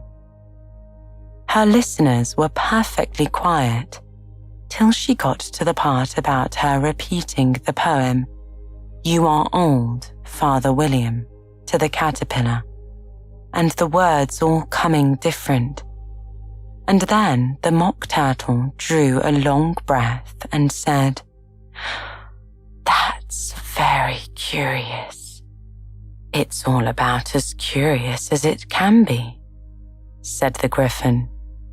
It all came different, the Mock Turtle repeated thoughtfully. I should like to hear her try and repeat something now. Tell her to begin. He looked at the Gryphon as if he thought the creature had some kind of authority over Alice. Stand up and repeat the poem, "'Tis the voice of the sluggard," said the Gryphon. How the creatures order one about and make one repeat lessons, thought Alice. I might as well be back at school at once. However, she got up and began to repeat it. But her head was so full of the lobster quadrille that she hardly knew what she was saying, and the words came very strange indeed. "'Tis the voice of the lobster," I heard him declare. "You have baked me too brown. I must sugar my hair. As a duck with its eyelids, so he with his nose trims his belt and his buttons and turns out his toes. When the sands are all dry, he is gay as a lark and will talk in contemptuous tones of the shark. But when the tide rises and sharks are around, his voice has a timid and tremulous sound." "That's different from what I used to say when I was a child," said the Gryphon. "Well, I never heard it before," said the Mock Turtle, "but it sounds uncommon nonsense." Alice said nothing. She had sat down with her face in her hands, wondering if anything would ever happen in a natural way again. "I should like to have it explained," said the Mock Turtle.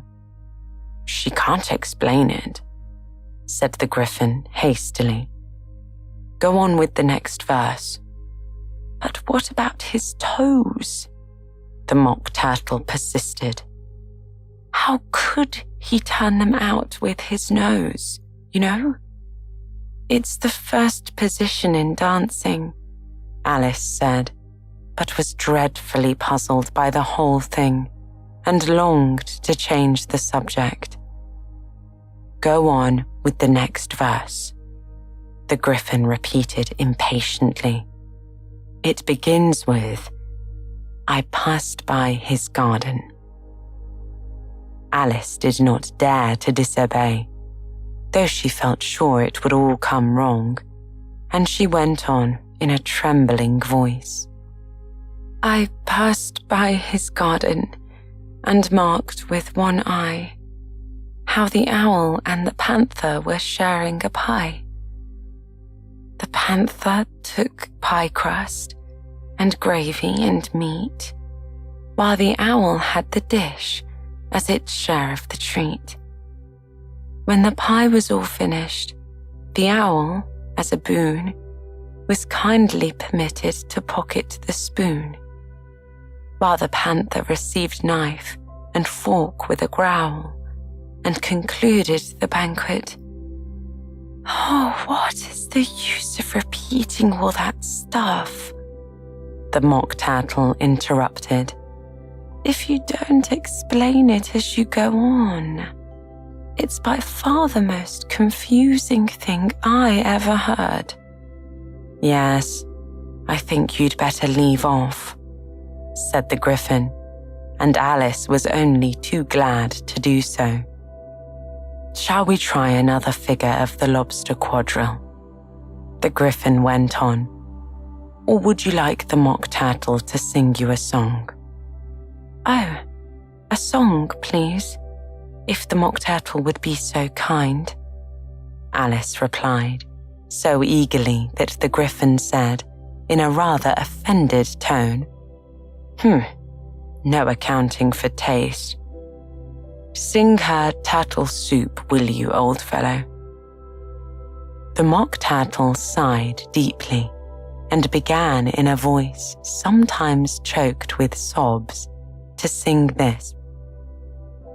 Beautiful soup, so rich and green, waiting in a hot tureen. Who for such dainties would not stoop? Soup of the evening, beautiful soup.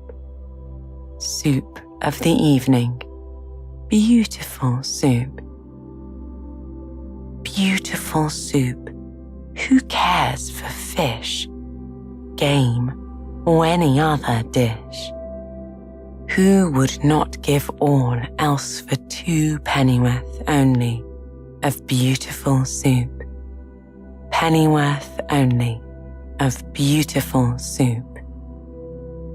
Chorus again, cried the Gryphon, and the Mock Turtle had just begun to repeat it when a cry of, the trial's beginning, was heard in the distance.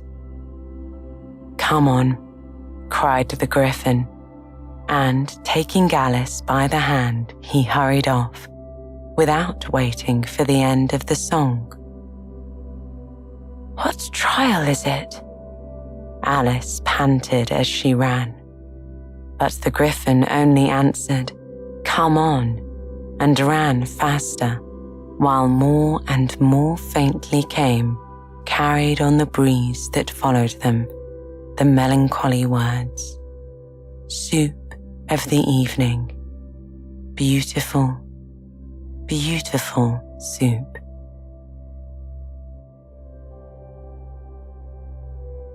Chapter 11. Who Stole the Tarts?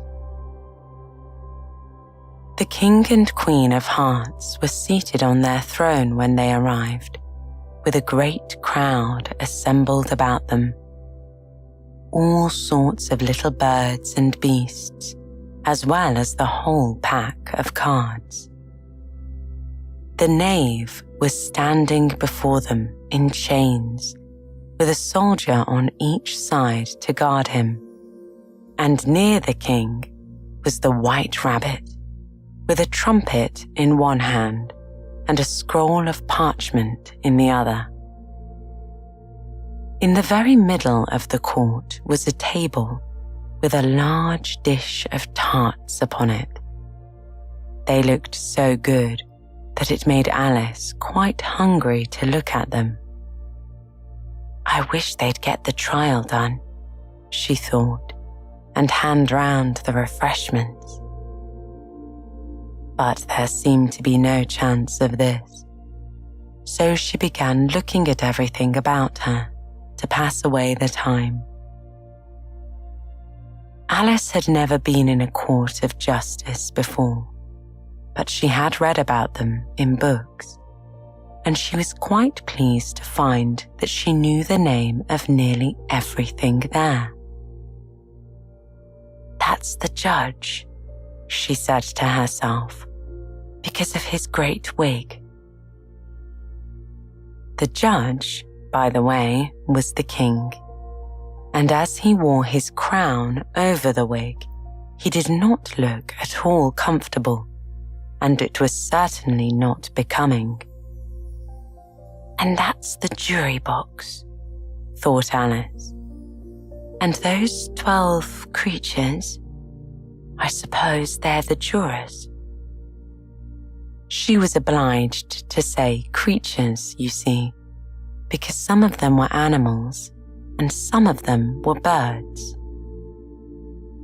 She said the last word, jurors, 2 or 3 times over to herself, being rather proud of it, for she thought, and rightly too, that very few little girls of her age knew the meaning of it at all. The 12 jurors were all writing very busily on slates. "What are they doing?" Alice whispered to the griffin. "They can't have anything to put down yet before the trial's begun." "They're putting down their names," the griffin whispered in reply, "for fear they should forget them before the end of the trial." "Stupid things," Alice began in a loud, indignant voice. But she stopped hastily, for the White Rabbit cried out, "Silence in the court!" And the king put on his spectacles and looked anxiously round to make out who was talking. Alice could see, as well as if she were looking over their shoulders, that all the jurors were writing down stupid things on their slates, and she could even make out that one of them didn't know how to spell stupid and that he had to ask his neighbour to help him. "A nice muddle their slates will be in before the trial's over," thought Alice. One of the jurors had a pencil that squeaked.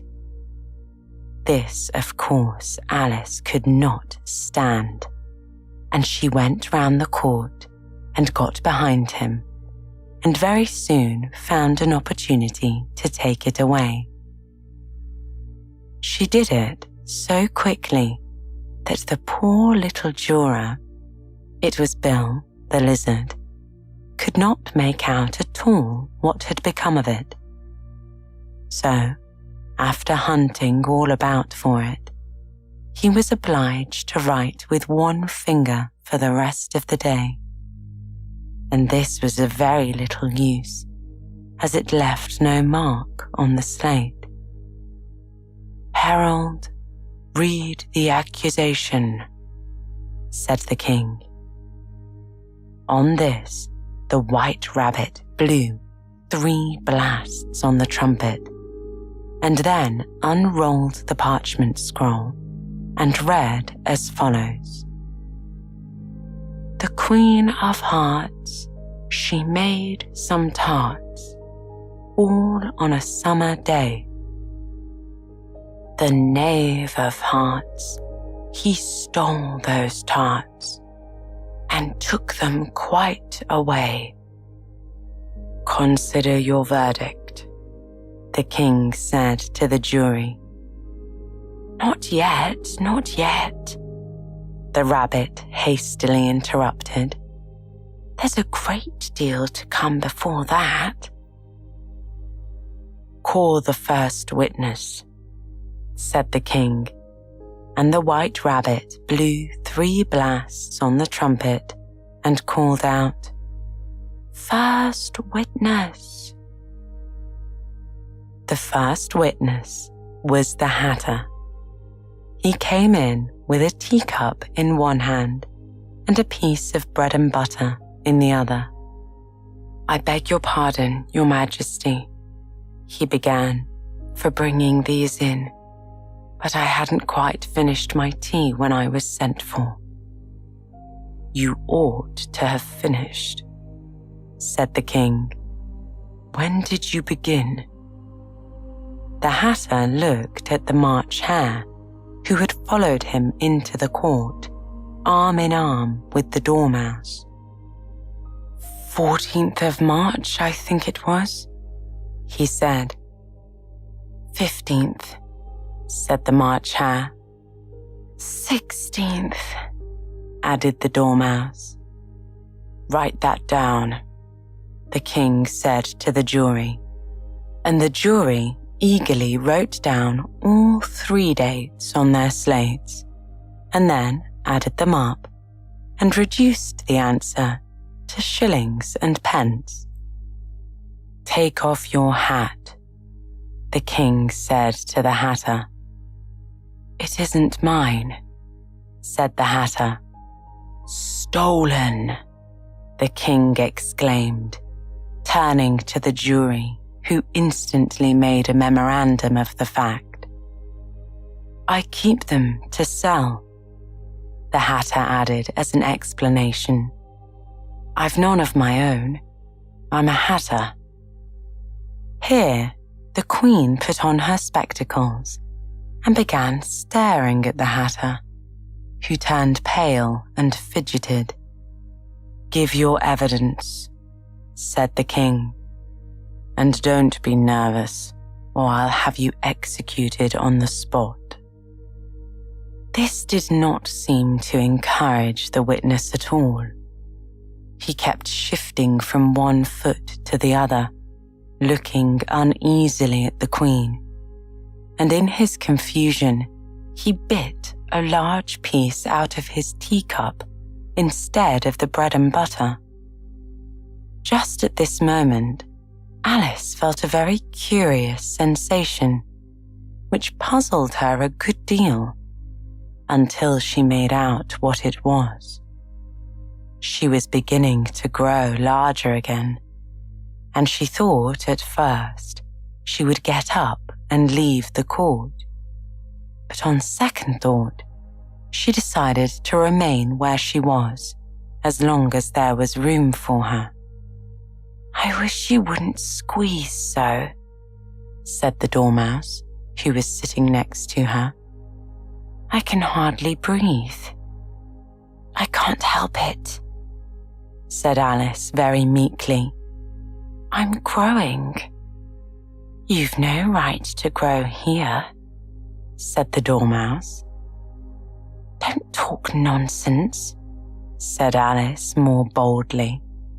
"You know you're growing too." "Yes, but I grow at a reasonable pace," said the Dormouse. "Not in that ridiculous fashion." And he got up very sulkily and crossed over to the other side of the court. All this time, the Queen had never left off staring at the Hatter. And just as the Dormouse crossed the court, she said to one of the officers of the court, "Bring me the list of singers in the last concert." On which the wretched Hatter trembled so that he shook both his shoes off. "Give your evidence," the king repeated angrily, "or I'll have you executed whether you're nervous or not." "I am a poor man, Your Majesty," the Hatter began in a trembling voice. "And I hadn't begun my tea, not above a week or so. And what with the bread and butter getting so thin, and the twinkling of the tea—" "The twinkling of the what?" said the king. "It began with the tea," the Hatter replied. "Of course twinkling begins with a T," said the king sharply. "Do you take me for a fool? Go on." "I am a poor man," the Hatter went on, "and most things twinkled after that. Only the March Hare said—" "I didn't," the March Hare interrupted in a great hurry. "You did," said the Hatter. "I deny it," said the March Hare. "He denies it," said the king. "Leave out that part." "Well, at any rate, the Dormouse said," the Hatter went on, looking anxiously round to see if he would deny it too. But the Dormouse denied nothing, being fast asleep. "After that," continued the Hatter, "I cut some more bread and butter." "But what did the Dormouse say?" one of the jury asked. "That I can't remember," said the Hatter. "You must remember," remarked the king, "or I'll have you executed." The miserable Hatter dropped his teacup and bread and butter and went down on one knee. "I'm a poor man, Your Majesty," he began. "You are a very poor speaker," said the king. Here, one of the guinea pigs cheered and was immediately suppressed by the officers of the court. As that is a rather hard word, I will just explain to you how it was done. They had a large canvas bag, which tied up at the mouth with strings. Into this, they slipped the guinea pig, head first, and then sat upon it. "I'm glad I've seen that done," thought Alice. "I've so often read in the newspapers at the end of trials. There was some attempt at applause, which was immediately suppressed by the officers of the court, and I never understood what it meant till now." "If that's all you know about it, you may stand down," continued the king. "I can't go any lower," said the Hatter. "I'm on the floor as it is." "Then you may sit down," the king replied. Here the other guinea pig cheered and was suppressed. "Come, that finished the guinea pigs," thought Alice. "Now we shall get on better." "I'd rather finish my tea," said the Hatter with an anxious look at the Queen, who was reading the list of singers.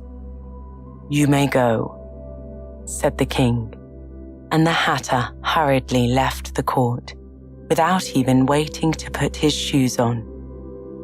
"And just take his head off outside," the Queen added to one of the officers. But the Hatter was out of sight before the officer could get to the door. "Call the next witness," said the king. The next witness was the Duchess's cook. She carried the pepper box in her hand, and Alice guessed who it was, even before she got into the court, by the way the people near the door began sneezing all at once. "Give your evidence," said the king. "Shan't," said the cook. The king looked anxiously at the White Rabbit, who said in a low voice, "Your Majesty must cross-examine this witness." "Well, if I must, I must," the king said with a melancholy air, and after folding his arms and frowning at the cook till his eyes were nearly out of sight, he said in a deep voice. "What are the tarts made of?" "Pepper, mostly," said the cook. "Treacle," said a sleepy voice behind her. "Collar that dormouse," the queen shrieked out. "Behead that dormouse. Turn that dormouse out of court. Suppress him. Pinch him. Off with his whiskers." For some minutes, the whole court was in confusion, getting the dormouse turned out, and by the time they had settled down again, the cook had disappeared. "Never mind," said the king, with an air of great relief. "Call the next witness." And he added in an undertone to the queen, "Really, my dear, you must cross-examine the next witness. It quite makes my forehead ache." Alice watched the White Rabbit as he fumbled over the list, feeling very curious to see what the next witness would be like. "For they haven't got much evidence yet," she said to herself. Imagine her surprise when the White Rabbit read out, at the top of his shrill little voice, the name Alice. Chapter 12. Alice's Evidence. "Here," cried Alice, quite forgetting in the flurry of the moment how large she had grown in the last few minutes. And she jumped up in such a hurry that she tipped over the jury box with the edge of her skirt, upsetting all the jurors onto the heads of the crowd below. And there they lay, sprawling about, reminding her very much of a globe of goldfish she had accidentally upset the week before. "Oh, I beg your pardon," she exclaimed in a tone of great dismay, and began picking them up again as quickly as she could, for the accident of the goldfish kept running in her head, and she had a vague sort of idea that they must be collected at once and put back into the jury box, or they would die. "The trial cannot proceed," said the king in a very grave voice, "until all the jurors are back in their proper places. All," he repeated with great emphasis, looking hard at Alice as he said so. Alice looked at the jury box and saw that, in her haste, she had put the lizard in head downwards, and the poor little thing was waving its tail about in a melancholy way, being quite unable to move. She soon got it out again and put it right. "Not that it signifies much," she said to herself. "I should think it would be quite as much use in the trial one way up as the other." As soon as the jury had a little recovered from the shock of being upset, and their slates and pencils had been found and handed back to them, they set to work very diligently to write out a history of the accident, all except the lizard, who seemed too much overcome to do anything but sit with its mouth open, gazing up into the roof of the court. "What do you know about this business?" the king said to Alice. "Nothing," said Alice. "Nothing whatever," persisted the king. "Nothing whatever," said Alice. "That is very important," the king said, turning to the jury. They were just beginning to write this down on their slates when the White Rabbit interrupted. Unimportant, Your Majesty means, of course, he said in a very respectful tone, but frowning and making faces at him as he spoke. Unimportant, of course I meant, the king said hastily, and went on to himself in an undertone. Important, unimportant, unimportant, important, as if he were trying which word sounded best. Some of the jury wrote it down important and some unimportant. Alice could see this as she was near enough to look over their slates. But it doesn't matter a bit, she thought to herself. At this moment, the king, who had been for some time busily writing in his notebook, cackled out, "Silence!" and read from his book. Rule 42. All persons more than a mile high to leave the court. Everybody looked at Alice. I'm not a mile high, said Alice. You are, said the king. Nearly 2 miles high, added the queen.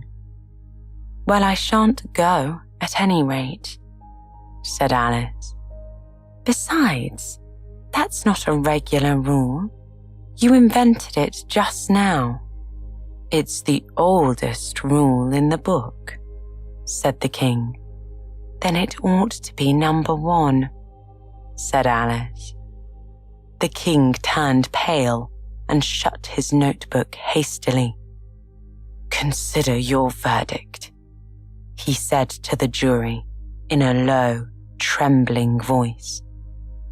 There's more evidence to come yet, please your majesty, said the White Rabbit, jumping up in a great hurry. This paper has just been picked up. What's in it? Said the Queen. I haven't opened it yet, said the White Rabbit, but it seems to be a letter written by the prisoner to somebody. It must have been that, said the king, unless it was written to nobody, which isn't usual, you know. Who is it addressed to? Said one of the jurors. It isn't addressed at all, said the White Rabbit. In fact, there's nothing written on the outside. He unfolded the paper as he spoke and added, It isn't a letter after all. It's a set of verses. Are they in the prisoner's handwriting? Asked another of the jurors. No, they're not, said the White Rabbit, and that's the strangest thing about it. The jury all looked puzzled. He must have imitated somebody else's hand, said the king. The jury all brightened up again. Please, your majesty, said the knave. I didn't write it, and they can't prove I did. There's no name signed at the end. If you didn't sign it, said the king, that only makes the matter worse. You must have meant some mischief, or else you'd have signed your name like an honest man. There was a general clapping of hands at this. It was the first really clever thing the king had said that day. That proves his guilt, said the queen. It proves nothing of the sort, said Alice. Why, you don't even know what they're about. Read them, said the king. The White Rabbit put on his spectacles. Where shall I begin, please, your majesty? He asked. Begin at the beginning, the king said gravely, and go on till you come to the end. Then stop. These were the verses the White Rabbit read. They told me you had been to her and mentioned me to him. She gave me a good character, but said I couldn't swim. He sent them word I had not gone. We know it to be true. If she should push the matter on, what would become of you? I gave her 1, they gave him 2. You gave us 3 or more. They all returned from him to you, though they were mine before. If I or she should chance to be involved in this affair, he trusts to you to set them free, exactly as we were. My notion was that you had been, before she had this fit, an obstacle that came between him and ourselves and it. Don't let him know she liked them best, for this must ever be a secret kept from all the rest, between yourself and me. That's the most important piece of evidence we've heard yet, said the king, rubbing his hands. So now let the jury. Alice had grown so large in the last few minutes that she wasn't a bit afraid of interrupting him. If any one of them can explain it, she said, I'll give him 6pence. I don't believe there's an atom of meaning in it. The jury all wrote down on their slates. She doesn't believe there's an atom of meaning in it. But none of them attempted to explain the paper. If there's no meaning in it, said the king, that saves a world of trouble, you know, as we needn't try to find any. And yet I don't know, he went on, spreading out the verses on his knee and looking at them with one eye. I seem to see some meaning in them after all. The king quoted from the paper, said I could not swim, and then turned to the knave. You can't swim, can you? He asked. The knave shook his head sadly. Do I look like it? He said, which he certainly did not, being made entirely of cardboard. All right so far, said the king, and he went on muttering over the verses to himself. We know it to be true, that's the jury, of course. I give her 1, they gave him 2, why, that must be what he did with the tarts, you know. But it goes on, they all returned from him to you, said Alice. Why, there they are, said the king triumphantly, pointing to the tarts on the table. Nothing can be clearer than that.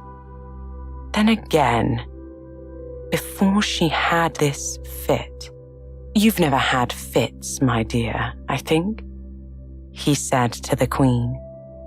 Never, said the Queen furiously, throwing an inkstand at the lizard as she spoke. The unfortunate little Bill had left off writing on his slate with one finger, as he found it made no mark. But now he hastily began again, using the ink that was trickling down his face, as long as it lasted. Then the words don't fit you, said the king, looking round the court with a smile. There was dead silence.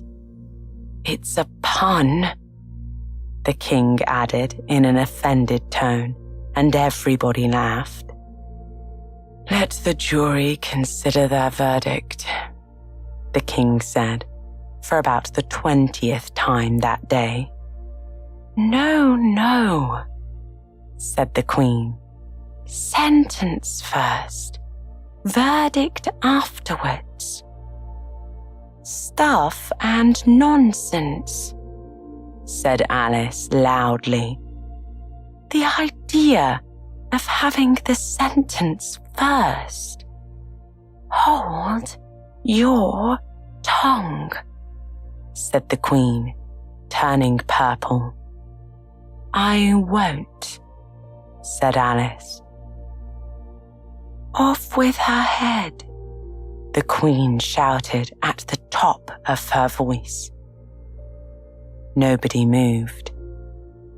Who cares for you? Said Alice, who had grown to her full size by this time. You're nothing but a pack of cards.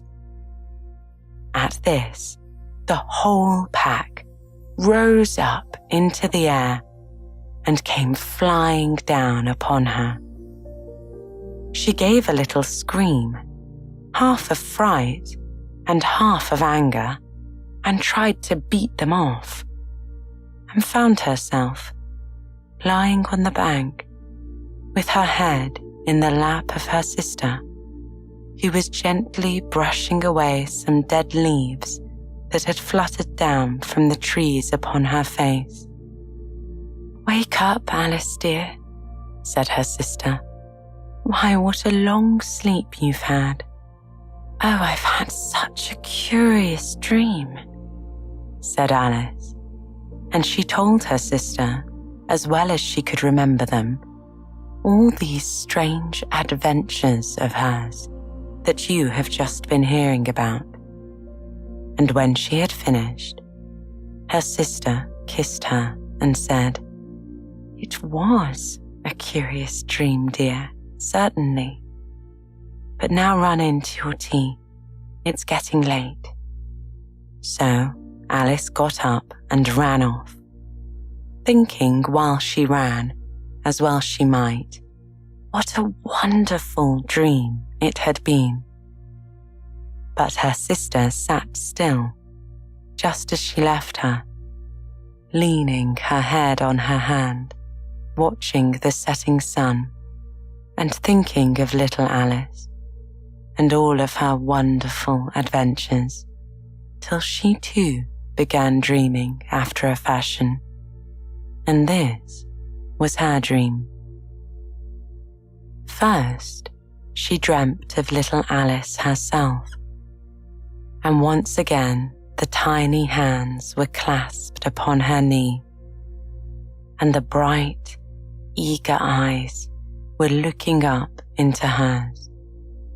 She could hear the very tones of her voice and see that strange little toss of her head to keep back the wandering hair that would always get into her eyes.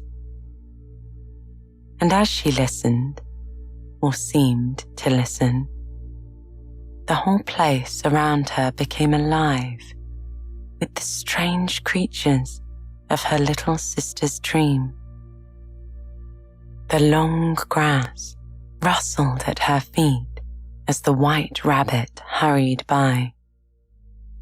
The frightened mouse splashed his way through the neighboring pool. She could hear the rattle of the teacups as the March Hare and his friends shared their never-ending meal, and the shrill voice of the Queen ordering off her unfortunate guests to execution. Once more, the pig baby was sneezing on the Duchess's knee, while plates and dishes crashed around it. Once more the shriek of the griffin, the squeaking of the lizard's slate pencil, and the sounds of the suppressed guinea pigs filled the air, mixed up with the distant sobs of the miserable mock turtle. So she sat on with closed eyes and half believed herself in Wonderland, though she knew she had but to open them again, and all would change to dull reality. The grass would be only rustling in the wind, and the pool rippling to the waving of the reeds. The rattling teacups would change to tinkling sheep bells, and the queen's shrill cries to the voice of the shepherd boy, and the sneeze of the baby and the shriek of the griffin and all the other strange noises would change, she knew, to the confused clamour of the busy farmyard, while the lowing of the cattle in the distance would take the place of the mock turtle's heavy sobs. Lastly, she pictured to herself how this same little sister of hers would, in the after-time, be herself a grown woman, and how she would keep, through all her riper years, the simple and loving heart of her childhood, and how she would gather about her other little children and make their eyes bright and eager with many a strange tale, perhaps even with the dream of Wonderland of long ago. And how she would feel with all their simple sorrows, and find a pleasure in all their simple joys, remembering her own child life and the happy summer days. The end.